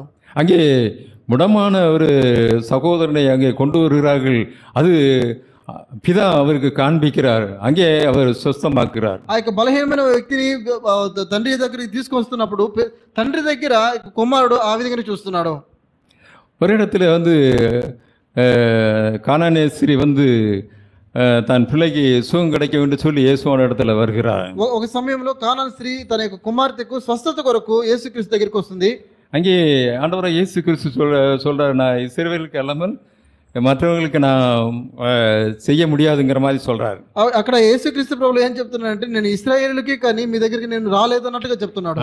பிள்ளைகளின் அப்பத்தை எடுத்து நாய்களுக்கு போடுறது நல்லதில்லை அப்படின்னு சொல்லி சொல்வார். పిల్లల యొక్క రొట్టె ముక్కలు తీసుకొని కుక్క పిల్లకి వేయడము సరైనది కాదని సెలవిస్తున్నాడు. ஆனா அந்த கானானேஸ்ரி சொல்றார், అయితే కానాన్ స్త్రీ చెప్తుంది, மேஜையிலிருந்து விழும் துணிக்கைகளை நாய்கள் தின்னுமே அப்படின்னு சொல்றார். అయితే కుక్క పిల్లలు కూడా ఆ యొక్క బల్ల కింద నుండి కింద పడే ముక్కలు తిని తృప్తి పొందినే అంటుంది. அப்போ பிதாவை பார்க்கிறாரு, అప్పుడు తండ్రిని చూస్తున్నాడు. உடனே அங்கே பிதா என்ன சொல்ற, நீ அங்கே சொஸ்தமாக்கு, அவருடைய விசுவாசம் பெரிது அப்படின்னு சொல்றார். అవును, వెంటనే తండ్రి చూస్తున్నప్పుడు తండ్రి సెలవిస్తున్నాడు, அப்போ ఆండవరాయ యేసు క్రీస్తు அந்த கானானேஸ்ரியுடைய விசுவாசத்தை அங்கே மெச்சிக்கொள்கிறதை பார்க்கிறோம். అయితే ఆ సమయంలో ప్రభువు యేసుక్రీస్తు ప్రభువు ఆమె యొక్క విశ్వాసాన్ని చూసి స్వస్థపరుస్తున్నాడు. அங்கே அவள் சுகம் பெற்றவர்களாக, அவள் மகள் சுகம் பெற்றவர்களாக திரும்பி போகிறதை பார்க்கிறோம். అక్కడ స్వస్థపరచబడినట్లుగా பிதா செய்ய காண்கிறது எதுவோ அதை தான் இயேசு கிறிஸ்து இந்த உலகத்திலே செய்தார். తండ్రి ఏది చేట కుమారుడు చూచునో అదే యేసుక్రీస్తు ప్రభువు చేశారు. இதே நோக்கம் தான் நமக்கு இருக்க வேண்டும் என்று ஆண்டவர் விரும்புகிறார். ఇదే లక్ష్యము మనకు ఉండాలని ప్రభువు యేసుక్రీస్తు தேவனுக்கு பயந்து நடக்கிறவர்கள் என்று இருப்போமானால் எண்ணுவோம் என்றால், మనం దేవునికి భయపడి నడిచే వరకు మనం ఉన్నాము అంటే, அப்போ நாம எப்பொழுதுமே தேவ சமூகத்தில் தேவனே நாம் நோக்கி பார்ப்போம். అవును, ఆ సమయంలో ఆ విధంగా ఉన్నామంటే మనం ఎల్లప్పుడూ దేవుడినే చూస్తూ ఉంటాము. எனக்கு ஒரு வேலை ஸ்தலத்தில் ஒரு வேலை உயர்வு வருகிறது. అవును, నాకు ఒక పని స్థలంలో నాకు ఒక హెచ్చింపు వచ్చింది. அது வர வேண்டிய காலத்தில் அது வருது. అయితే రావాల్సిన సమయంలో అది వచ్చింది. ஆனால் அதில் எனக்கு ஒரு சமாதானம் இல்லை. అయితే ఆ యొక్క సమయంలో ఆ విషయం గురించి నాకు సమాధానం లేదు. அதை ஏற்றுக்கொள்றதுக்கு சமாதானம் இல்லை. అది అంగీకరించడం నాకు సమాధానం లేదు. நான் தேவ சமூகத்துக்கு போறேன், నేను దేవుని యొక్క సన్నిధికి వెళ్ళినాను. ஆண்டவரே இப்படிப்பட்ட ஒரு சூழ்நிலை இருக்கு, நான் என்ன செய்யட்டும்? ప్రభా, ఇటువంటి సందర్భం ఒకటి ఏర్పడి ఉన్నది, నేనేం చేయాలి? நான் என்னுடைய சமாதான குறைவு தேவன் பார்க்கிறார். అయితే ఈ యొక్క విషయంలో నా యొక్క సమాధానము తగ్గుతున్నట్టుగా దేవుడు చూపించాడు. அதனால் வருகிற பின் விளைவுகளை ஆண்டவர் பார்க்கிறார். అయితే దీని తరువాత ఉండేటువంటి పర్యవసానాలను దేవుడు చూస్తున్నాడు. என்னுடைய சமாதான குறைவு அது தேவனுக்கு ஏற்றதா இருக்குமானால், నా యొక్క సమాధానం అనేది తగ్గిపోయినట్టుగా అది దేవుడు చూస్తున్నాడంటే, அந்த வேலை உயர்வை ஏற்றுக்கொள்ளாதபடிக்கு தேவன் தடை செய்வார். అయితే ఆ యొక్క పని స్థలంలో హెచ్చింపుని నేను అంగీకరించినట్టుగా దేవుడే అడ్డుపడతాడు. இல்லையென்றால் அதில் ஒரு பாடு கஷ்டங்கள் இருக்கிறது என்று சொல்லி நான் நினைத்து அதை வேண்டாம் என்று எண்ணுவேனால் தேவன் அதை ஏற்றுக்கொள் என்று சொல்வார். అయితే నేను అది ఒక కష్టంగా ఒక ప్రయాసగా ఉన్నదనుకొని నాకు నేనే కానీ అది చేశానంటే, இதுதான் தேவனுடைய வழி. అయితే దేవుని మనం మార్గాలను మనము ஆண்டவர் சொல்றாரு, என் நினைவுகள் உங்களுடைய நினைவுகள் அல்ல என்று சொல்றாரு. ప్రభు సెలవిస్తున్నాడు, నా తలంపులు మీ తలంపులు, నా ఆలోచనలు మీ ఆలోచనలు వంటివి కావు, என்னுடைய வழிகளும் உங்களுடைய வழிகள் அல்ல என்று சொல்கிறார். నా మార్గములు మీ మార్గములు వంటివి కాదు. அவர் தெரிந்து கொள்ற விதமே அது வித்தியாசமாக இருக்கும். ఆయన యొక్క మార్గములే వ్యత్యాసంగా ఉంటాయి. அப்படிப்பட்ட ஒரு பாதையில தான் நம்ம நடத்த அவர் சித்தமுள்ளவரா இருக்கிறார். ఇటువంటి మార్గంలో మనల్ని నడిపించాలని దేవుడు நம்மளை அவர் புடமிட விரும்புகிறார். మనల్ని పరీక్షించడానికి ఆయన ఇష్టపడుతున్నాడు. ஆபிரகாமை அப்படிதான் அவர் சோதித்து நடத்தினார். అవును, అబ్రహాముని ఈ విధంగా శోధించి నడిచి ఉన్నాడు. கடைசியில் அவனுடைய ஏகசுதன் என்றும் பாராமல் அவனை ஈசாக்கை பலியிட சொல்லுகிறார். అయితే తన ప్రియ కుమారుడని ఎంచుకోకుండా తన కుమారుని కూడా తను అర్పించడానికి సిద్ధపడ్డాడు. அப்போ ஈசாக்கு அதை கொஞ்சம் கூட அல்லல் தட்டலை. అవును, ఇస్సాకు విషయంలో కూడా ఏమాత్రం వెనుకాడలేదు. அவர் உடனே அதை கீழ்ப்படிந்தார். ஆபிரகாம் వెంటనే ఆయన లోబడినట్టు కనబడుతుంది. ஆபிரகாம் ஈசாக்கை பலியிடுவதற்காக அவ மோரியா தேசத்துக்கு போகிறதை பார்க்கிறோம். అబ్రహాము ఇస్సాకును బలి ఇవ్వటానికి మోరియా పర్వతానికి వెళ్తున్నాడు. அப்போ ஈசாக்கு கேட்கிறாரு, ఇస్సాకు అడుగుతున్నాడు, தகப்பனே, விறகு இருக்கிறது, நெருப்பு இருக்கிறது, பலிக்கு ஆடு எங்கே என்று கேட்கிறார். తండ్రి, ఈ కట్టెలు ఉన్నాయి, మరి దివిటి ఉంది, అయితే బలి చెల్లించడానికి మరి గొర్రె ఎక్కడ? அப்பவும் அவர் சொல்கிறார், தேவனை நோக்கி பார்க்கிறார். అయితే ఈ సమయంలో కూడా అబ్రహాము దేవుని చూస్తున్నాడు. அங்கே பருவத்திலே பார்த்து கொள்ளப்படும் சொல்றார் பதில். అవును, దేవుడే పరలోకంలో ఉన్న దేవుడే చూసుకున్నట్టున్నాడు. எவ்வளவு நேர்த்தியாக பதில் சொல்றார். అవును, ఎటువంటి యథార్థంగా సెలవిస్తున్నారు చూడండి. இப்படிப்பட்ட ஒரு சூழ்நிலை உங்களுக்கும் எனக்கும் ஏற்படுமானால், இப்படி கிரிட்டிக்கலான ஒரு சூழ்நிலையில நாம் பதில் சொல்ல வேண்டியிருந்தால் நாம் எப்படி நாம் பதில் சொல்லுவோம்? அப்படி సమాధానத்தோடு కూడా நம்ம பதில் சொல்லுவோமா? అవును, ఇటువంటి సందర్భము నీకు నాకు మనం ఏర్పడిందంటే మనము ఇటువంటి సమాధానకరమైనటువంటి ఒక జవాబు మనం ఇవ్వగలమా? நம்ம புலம்பி தவிப்போமா, இல்லை என்றால் சமாதானத்தோடு கூட நம்ம பதில் சொல்லுவோமா? మనం ఏం చెప్పాలో కూడా అర్థం కాని పరిస్థితుల్లో మనం ఏదో సెలవిస్తాం అనుకుంటాం. தேவன் நம்முடைய இருதயத்தை பார்க்கிறார். అయితే దేవుడు మన హృదయాన్ని చూస్తున్నాడు. அங்கே பரிசுத்த ஆவியானவர் கொண்டு நம்மளை பலப்படுத்துவார். అవును, దేవుడు పరిశుద్ధాత్మను అనుగ్రహించి మనల్ని எப்படி ஆபிரகாம் நிதானமா பதில் சொன்னாரோ, ఏ విధంగా అబ్రహాము నిదానంగా ఇక సమాధానంతోడు அதே போல நம்மும் நிதானமா பதில் சொல்ல தேவன் நமக்கு பலன் தருவார். అదే విధంగా మనం కూడా ఇక సమాధాన పూర్వకంగా మనము జవాబు ఇచ్చినట్టుగా సహాయం చేస్తాడు. ஆபிரகாம் ஈசாக்கை திரும்ப பெறுகிறதை பார்க்கிறோம். అయితే తరువాత ఇస్సాకును బలి ఇవ్వడానికి ప్రయత్నిస్తున్న చూస్తున్నాం. ஆண்டவர் சொல்லுகிறார், இப்பொழுது நீ தேவனுக்கு பயப்படுகிறேன் என்று நான் அறிந்திருக்கிறேன் என்று சொல்கிறார். అప్పుడు దేవుడు అంటున్నాడు, ఇప్పుడు నీవు దేవునికి భయపడేవాడవు అని నేను ఎరిగిన. ఆదికాండం 22వ అధ్యాయం. ఇది ఆదికాండము 22వ అధ్యాయంలో ఉంటుంది.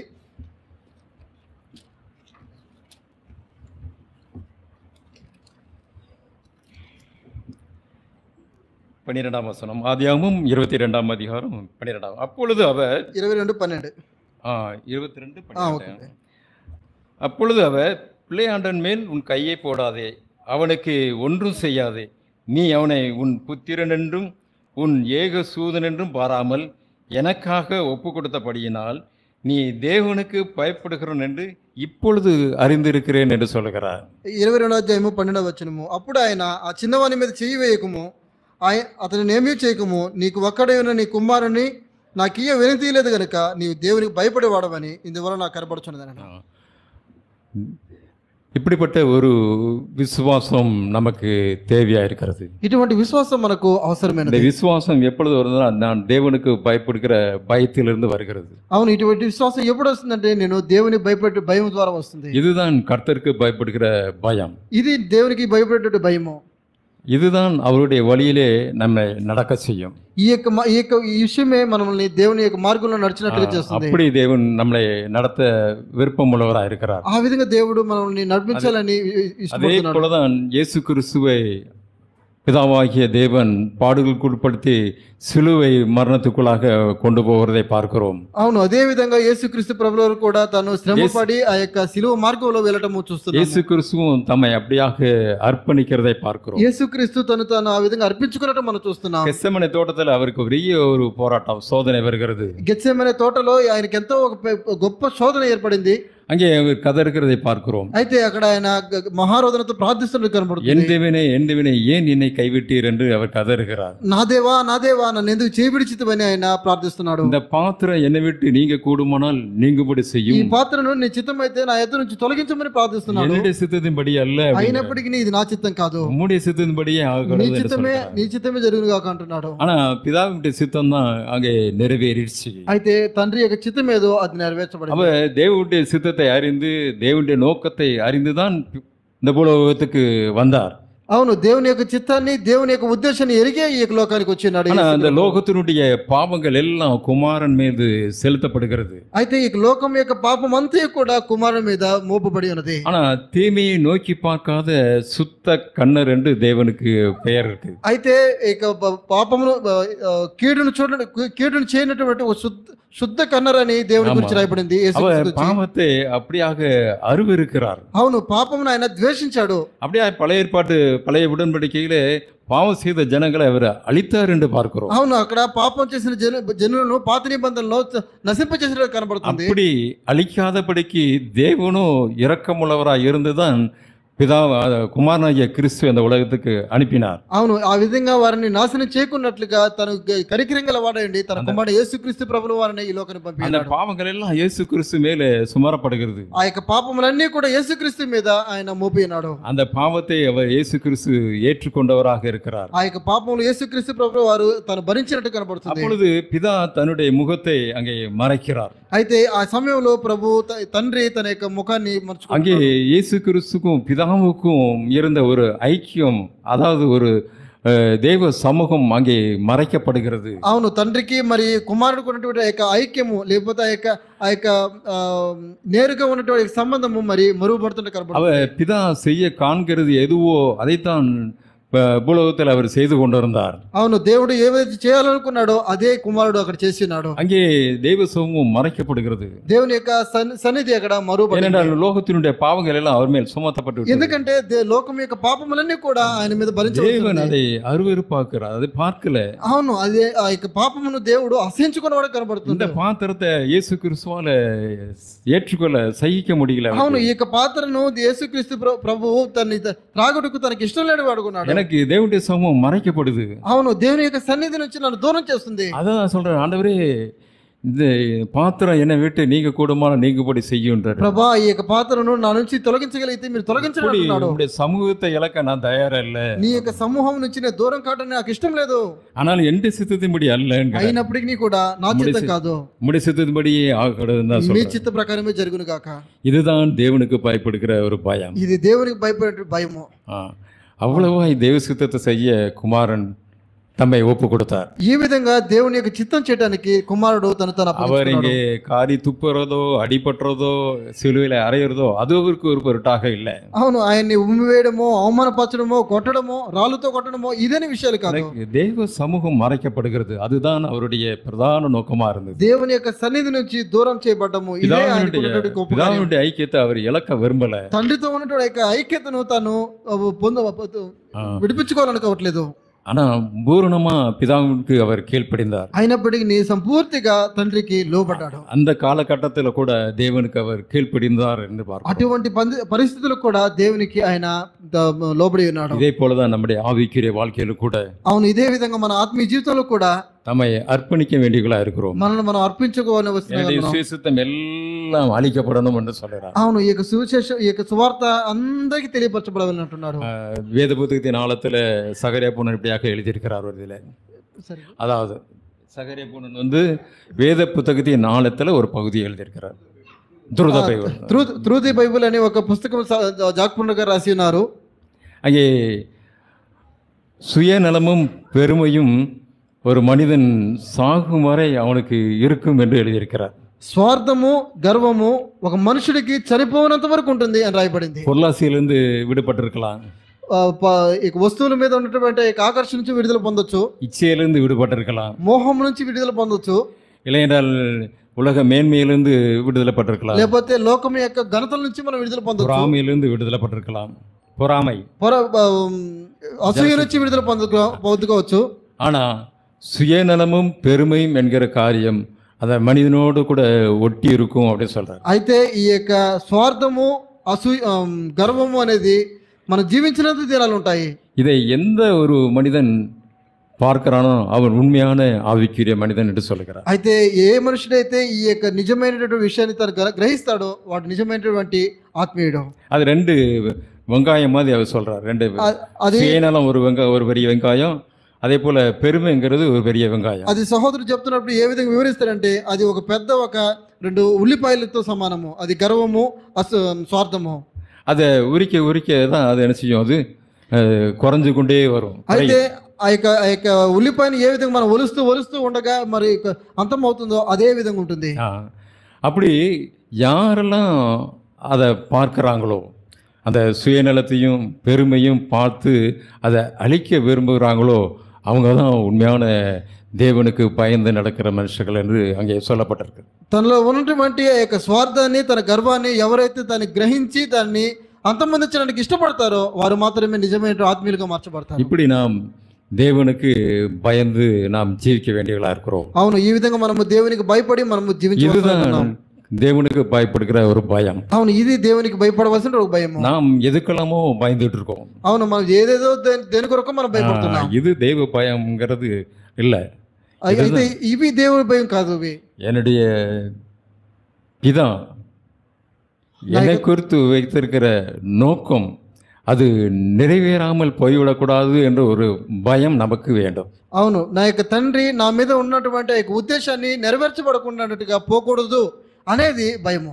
குடும்பத்துக்கு என்னை ஒரு குடும்ப தலைவனாக வைத்திருக்கிறார் என்றால், ఒక కుటుంబానికి ఒక కుటుంబ యజమానుడిగా దేవుడు నన్ను చేసి ఉన్నాడంటే, எனக்கு கொடுத்த மனைவி பிள்ளைகளை நான் தேவனுக்கு ஏற்ற பிரகாரம் நான் வளர்க்க வேண்டியவனாக இருக்கிறேன். నాకు ఇచ్చినటువంటి భార్యను బిడ్డలను నేను దేవుని యొక్క ఉద్దేశంతో నేను నడిపించబడుకుండాలి. என்னுடைய மனைவியும் என்னுடைய பிள்ளைகளும் என்னையே நோக்கி பார்த்து கொண்டிருப்பார்கள். నా యొక్క భార్య నా బిడ్డలు నన్ను గమనిస్తూ ఉంటారు. என்னுடைய செய்கைகள் ஒவ்வொன்றையும் அவர்கள் கவனிப்பார்கள். నా యొక్క కార్యములన్నీ కూడా వారు గమనిస్తున్నారు. நான் தேவனுக்கு பயப்படுகிற மனுஷனா இருக்கிறேனா அப்படிங்கறத பார்ப்பாங்க. నేను దేవునికి భయపడే మనుషుడిగా ఉన్నానా అనేది వారు చూస్తున్నారు. நான் எதை குறித்து நான் பயப்படுகிறேன் என்பதை அவர்கள் நன்றாக அறிவார்கள். నేను దేని కొరకు దేని విషయమే నేను భయపడుతున్నాను అనేది కూడా వారు బాగా తెలుసుకుంటారు. நான் தேவனுக்கு பயப்படுகிறதை அவர்களுக்கு காண்பிப்பேன் என்றால், నేను దేవునికి భయపడేది వారు చూశారంటే ஒரு காலம் அவர்கள் தப்பி போக மாட்டார்கள். వారు ఒక్క దిన కూడా వారు తప్పిపోరు. அவர்கள் தேவனையே பின்பற்றி வருவார்கள். వారు దేవుని వెంబడిస్తారు. என்னை பார்க்கும் பொழுது நான் தேவனை பின்பற்றுவது போல அவர்களும் என்னை பின்பற்றுவார்கள். నన్ను చూస్తున్నప్పుడు నేను దేవుని వెంబడిస్తున్నట్టుగా நாம் செய்ய வேண்டியவர்களாக இருக்கிறோம். ఇది మనము చేయవలసిన వారమై ఉన్నాము. இது ஒரு பெரிய காரியமாக நாம் எடுத்துக்கொள்கிறோம். இதுதான் நம்மளால முடியாது அப்படிங்கிற மாதிரி நாம் நினைக்கிறோம். అయితే మనం ఏమనుకుంటున్నామంటే ఇది మన వల్ల కాని కార్యము అని మనం అనుకుంటున్నాము. அதுக்கு தடையா இருக்கிறது என்னுடைய சுயம்தான். అయితే దీనికి అడ్డుపడేది ఏదంటే మన యొక్క స్వార్థము. என்னுடைய கணவன் சொல்றத நான் கேட்க எனக்கு மனமில்லை என்றால், கணவன் சொன்னதை கேட்க, నా యొక్క భర్త చెప్తున్న దాన్ని నేను వినుటకు నాకు మనసు లేదంటే நான் சுயம் உடையவளாக இருக்கிறேன், என்னுடைய சுயம் பலமுள்ளதா இருக்கிறது என்று நான் நினைத்துக்கொள்ளணும். నా సొంత జీవితము బలమైనదిగా కనబడుతుందని అర్థము. என்னுடைய கணவன் சொல்லுகிறது அது நன்மையா இருக்கலாம், என்றால் அது ஒரு நன்மை தராத காரியமாக கூட இருக்கலாம். నా యొక్క భర్త చెప్తున్నది అది ఒక మంచి విషయమే ఉండొచ్చు, ఒకవేళ మంచి విషయం కూడా కాకపోయి ఉండొచ్చు. அங்கே நான் சமாதானத்தை கொண்டு வரக்கூடிய ஒரு சகோதரியாக நான் இருக்க வேண்டும். అయితే నేను అక్కడ సమాధానాన్ని తీసుకొని వస్తున్నటువంటి ఒక సహోదరిగా భార్యగా ఉండవలసింది. அதுல என்னுடைய சுயம் அழிப்பதற்கு நான் అర్పణిక వేண்டியிருக்கிறது. ఈ సమయంలో నా సొంత బుద్ధిని నేను నశింపచేయడానికి నేను అవసరమై ఉన్నది. என்னுடைய கருத்து மேலோங்குவதற்கோ, నా యొక్క ఉద్దేశం తెలియపరచడానికో, நான் செய்ய வேண்டும் என்று நினைக்கிற காரியங்கள் அங்கே நடக்கவில்லை என்றோ நான் வருந்தக்கூடாது. నేను చేయవలసిన కార్యం ఇక్కడ జరిగించలేదు అనే దానికోసమో మనం ఆలోచించకూడదు. அது என்னுடைய காரியங்கள் அது அவமானமா போயிட்டாலும் பரவாயில்லை. నా యొక్క కార్యము అవమానంగా మార్చమన్నా పర్వాలేదు. சமாதானம் தான் முக்கியம். ఇక్కడ సమాధానం ముఖ్యము. அங்கேதான் தேவன் அங்கே வாசம் பண்ணுவார். అక్కడ మాత్రమే దేవుడు அது எப்பொழுது நடக்கும் என்றால், అది ఎప్పుడు జరుగుతుందంటే எனக்குள்ள பரிசுத்த ஆவியானவர் இருக்கும் பொழுதுதான் நான் அங்கே என்னாலே தாழ்மையாக நடக்கக்கூடும். నా లోపల పరిశుద్ధాత్మ ఉంటే మాత్రమే ఇటువంటి విధేయత కూడిన మనస్తత్వం రాగలుగుతాం. அநேக குடும்பங்களில் இதுதான் பிரச்சனை. అనేకమైనటువంటి కుటుంబాల్లో సమస్య అంతా ఇదే. வெளியே கணவன் மனைவி ரொம்ப சந்தோஷமாக சமாதானமாக இருக்கிறது போல நாம் இருக்கிறோம். బహిరంగంగా చూస్తే భార్యాభర్తలు ఎంతో సంతోషంగా సమాధానంగా ఉన్నట్టు కనబడతారు. ஆனால் உள்ளுக்குள்ள ஏகப்பட்ட பிரச்சனை. అయితే లోపల వారి లోపల రహస్యంగా అనేకమైన సమస్యలు. அது தேவனுக்கு மாத்திரம்தான் தெரியும். అది దేవునికి మాత్రమే తెలుసు. அப்படி நாம் தேவனுக்கு பயப்படுவர்களாக இருக்க வேண்டியிருக்கு. అయితే మనము దేవునికి భయపడే వారంగా ఉండాలి. கணவனுடைய வார்த்தைக்கு மனைவி முழுதுமாக தன்னை அர்ப்பணிக்க வேண்டியிருக்கிறது. భర్త యొక్క మాటకు భార్య తను సంపూర్తిగా అప్పగించుకునేది ఉండాలి. அதே போல மனைவியை கணவன் நேசிக்க வேண்டியவனா இருக்கிறேன். భార్యను మనము భర్తలు ప్రేమించే వరకు ఉండాలి. என்னுடைய மனைவியுடைய காரியங்கள் விருப்பங்கள் அப்படியாக இருக்கும் என்றால் నా యొక్క భార్య యొక్క కార్యములు ఆ విధంగా ఉన్నాయి అంటే அதற்கு நான் தேவ சமூகத்தில் போய் என்னால் இறங்கி போக முடியலன்னா தேவ சமூகத்தில் அந்த தாழ்மையை நான் கேட்டு பெற்றுக்கொள்ள வேண்டியிருக்கிறது. ఒకవేళ ఆ కార్యం మనం అంగీకరించే మనసు లేకపోయినప్పుడు మనం దేవుని సన్నిధికి వచ్చి మనము ఆ విషయాన్ని అప్పగించుకుని వరమై ఉండాలి. அப்படி என்னை தாழ்த்தும் போது அங்கே ஒரு சமாதானம் அங்கே உண்டாகிறது. ఆ విధంగా మనల్ని తగ్గించుకుంటున్నప్పుడు అక్కడ సమాధానం ఏర్పరచబడుతుంది. அதற்கு பிறகு தேவனுடைய நாமத்தினால நான் அந்த காரியங்களை நான் எடுத்து சொல்லும் பொழுது అవును ఆ తర్వాత మనము దేవుని యొక్క కార్యాన్ని మనం వారికి చూపిస్తున్నప్పుడు அந்த மனைவியானவள் அதை ஏற்றுக்கொள்ளக்கூட ஒரு இடம் அங்கே உண்டாகும். అప్పుడు భార్య సులువుగా ఆ యొక్క కార్యములను అంగీకరించడానికి ఇష్టపడుతుంది. அதே மாதிரி தான் மனைவி தன்னை தாழ்த்தி தேவ சமூகத்துக்கு போகும்போது అదే విధంగా భార్య తను తగ్గించుకొని దేవుని సన్నిధికి వెళ్ళినప్పుడు அங்கே கணவனுடைய மனம் மாறதுக்கு அங்கே வாய்ப்பு இருக்கிறது. అక్కడ భర్త యొక్క మనసు మార్చబడడానికి అవకాశం ఉంటుంది. அங்கே தேவ சித்தம் நிறைவேறுகிறது. అక్కడ దేవుని చిత్తం నెరవేర్చబడుతుంది. இருவருக்குள்ள நல்ல ஒரு சமாதானம் உண்டாகுது. ఇద్దరి మధ్యలో ఒక సమాధానం ఏర్పరచబడుతుంది. பிள்ளைகள் பார்க்கறாங்க, அவங்க ஒரு நல்ல ஒரு மாதிரி அங்கே பார்க்கறாங்க. పిల్లలు చూస్తున్నారు, వారు ఇక్కడ మాదిరి அவங்களுடைய மாதிரி பிள்ளைகளுக்கு நல்ல ஒரு சமாதானத்தை கொடுக்கிறது. అవును వీరి యొక్క మాదిరి పిల్లలకి ఒక సమాధానం, குடும்பம் நல்ல ஒரு சமாதானமாக இருக்கிறது. పిల్లలు కూడా ఒక సమాధానంగా ఉంటారు. இப்படிப்பட்ட ஒரு குடும்பம் நல்ல வெளிச்சமாக பிரகாசிக்கிறது. అవును ఇటువంటి కుటుంబంగా మనము ఒక ప్రకాశించగలము. பக்கத்து வீட்டில் உள்ளவங்க, పక్క ఇంటి వారు, அந்த தெருவாசிகள், ఆ యొక్క వీధిలో ఉన్నవారు நம்மளை பார்க்கும்போது వారు మనల్ని చూస్తున్నప్పుడు அவங்களுக்கு ஒரு வெளிச்சம் தெரியுது. వారికి ఆ యొక్క వెలుగు యొక్క ప్రకాశం కనబడుతుంది. ஒரு வித்தியாசம் தெரியுது. உலக ஜனங்களுக்கும் நமக்குள்ள ஒரு வித்தியாசம் தெரியுது. లోక ప్రజలకు మనకు ఉన్నటువంటి ఆ యొక్క వ్యత్యాసాన్ని మనకు కనబడుతుంది. வசனம் சொல்லுகிற பொழுது దేవుని వాక్యం చెప్తున్నప్పుడు மனுஷர் உங்கள் நற்கிரிகளை கண்டு பரலோகத்தில் இருக்கிற பிதாவை மகிமைப்படுத்தும்படியாய் உங்கள் வெளிச்சம் அவர்களுக்கு முன்பாக பிரகாசிக்க கடவுது என்று சொல்லப்பட்டிருக்கு. దేవుని వాక్యం సెలవిస్తుంది, మనుషులు మీ సత్క్రియలను చూచి పరలోకమందు మీ తండ్రిని మహిమపరచినట్లు వారి యందు మీ యొక్క వెలుగు ప్రకాశింపనీయడం రాయబడింది. என்ன நற்கிரியை? ఎటువంటి సత్క్రియలు? ஒருவருக்கொருவர் தயவா இருக்கிறது, ఒకరినొకరు దయ కలిగి ఉండడం, மன உருக்கமா இருக்கிறது, కనికరం కలిగి ఉండడము, ஒருவருக்கொருவர் மன்னிக்கிறது, ఒకరినొకరు క్షమించుకోవడం, இதுதான் நற்கிரியை. ఇవి మంచి క్రియలు. இந்த நற்கிரியை நடக்கும் பொழுது நம்முடைய வெளிச்சம் மற்றவர்களுமாக பிரகாசிக்கும். అవును ఈ యొక్క సత్క్రియలు జరుగుతున్నప్పుడు మన యొక్క వెలుగు అనేది ఆటోమేటిక్ గా ప్రకాశిస్తుంది. இதைதான் தேவன் உங்களிடத்திலும் என்னிடத்திலும் எதிர்பார்க்கிறார். ఇది మాత్రమే దేవుడు నీ దగ్గర నుంచి నా దగ్గర నుంచి ఎదురు చూస్తున్నాడు. இப்படி நாம் தேவனுக்கு பயந்து நடப்போம் என்றால், ఈ విధంగా మనం దేవునికి భయపడి జీవించామంటే அது தேவனுக்கு மிகுந்த ஒரு பெரிய ஒரு சந்தோஷத்தை கொடுக்கும். అవును ఇది దేవునికి ఒక గొప్ప సంతోషాన్ని తీసుకొని వస్తుంది. நாமும் குடும்பம் ஆசீர்வதிக்கப்படும், మనము మన కుటుంబము ఆశీర్వదించబడుతుంది, சபை ஆசீர்வதிக்கப்படும், సంఘం ఆశీర్వదించబడుతుంది, சபை வெளிச்சமா இருக்கும், సంఘము వెలుగు కలిగి ఉంటుంది. அது மலை மேல இருக்கிற பட்டணம் மறைந்திருக்க மாட்டாது என்று வசனம் சொல்லுகிறது போல, అవును కొండ మీద ఉన్న పట్టణము మరుగుబడి ఉండదని చెప్పినట్టుగా சபை வெளிச்சமா இருக்கும், సంఘము వెలిచం కలిగి ఉంటుంది. இருளில் இருக்கிற ஜனங்கள் பெரிய வெளிச்சத்தை கண்டார்கள் என்று சொன்னது போல, అవును చీకట్లో ఉన్న ప్రజలు గొప్ప వెలుగును చూచారని రాయబడినట్టుగా அநேகர் இந்த வெளிச்சத்தை பார்ப்பாங்க. అనేకులు ఆ యొక్క వెలుగును చూడగలుగుతారు. ஒரு வெளிச்சம் தெரியுது அப்படிம்பாங்க. అవును వీళ్ళ దగ్గర ఒక వెలుగు కనబడుతుంది, அந்த வெளிச்சத்தை பார்ப்போம், ఆ యొక్క ప్రకాశం చూడాలి. அங்க போய் அவங்களும் பிரகாசம் அடைவாங்க. అవును వారు కూడా ప్రకాశించబడతారు. அப்படி பிரகாசம் அது நினைச்சு அது விசாலமாக்கும். అవును ఈ యొక్క ప్రకాశం అదే విధంగా విస్తరిస్తుంది. அங்கே இருள் மறைந்து போகும், అక్కడ ఉన్నటువంటి చీకటి మరుగుపడుతుంది, அங்கே வெளிச்சம் உதிக்குது. అవును ఈ యొక్క వెలుగు అనేది ఉదయిస్తుంది. வெளிச்சத்தை கண்டார்கள் என்று சொல்லப்பட்டது. అవును గొప్ప వెలుగు చూచని రాయబడింది. அப்படிப்பட்ட ஒரு வாழ்க்கை வாழ்வது தான் உங்களையும் என்னையும் தேவன் அழைத்திருக்கிறார். ఇటువంటి జీవితం జీవించుటకు దేవుడు మిమ్మల్ని నన్ను இதுதான் கர்த்தருக்கு பயப்படுகிற பயம். ఇది దేవునికి భయపడే భయం. இப்படி நாம் தேவனுக்கு பயந்து அவருடைய கற்பனைகளுக்கு நாம் கீழ்ப்படிவோம் என்றால் தேவன் நம்மை கொண்டு பெரிய காரியங்களை செய்வார். మనం ఈ విధంగా దేవునికి భయపడి దేవునికి మనం విధేయత చూపించామంటే దేవుడు మన ద్వారా గొప్ప కార్యం చేయగలడు. குடும்பத்தை ஆசீர்வதிப்பார், சபையும் ஆசீர்வதிப்பார். అవును, ఈ విధంగా మన దేవుడు కుటుంబాన్ని ఆశీర్వదించగలడు, మన సంఘాన్ని ఆశీర్వదించగలడు. அப்படிப்பட்ட ஒரு சபையாக நாம் கட்டப்படுவோம். ఇటువంటి సంఘంగా మనము కట్టబడదుం గాక. தேவன் ஆசீர்வதிப்பார். దేవుని ఆశీర్వదించును గాక.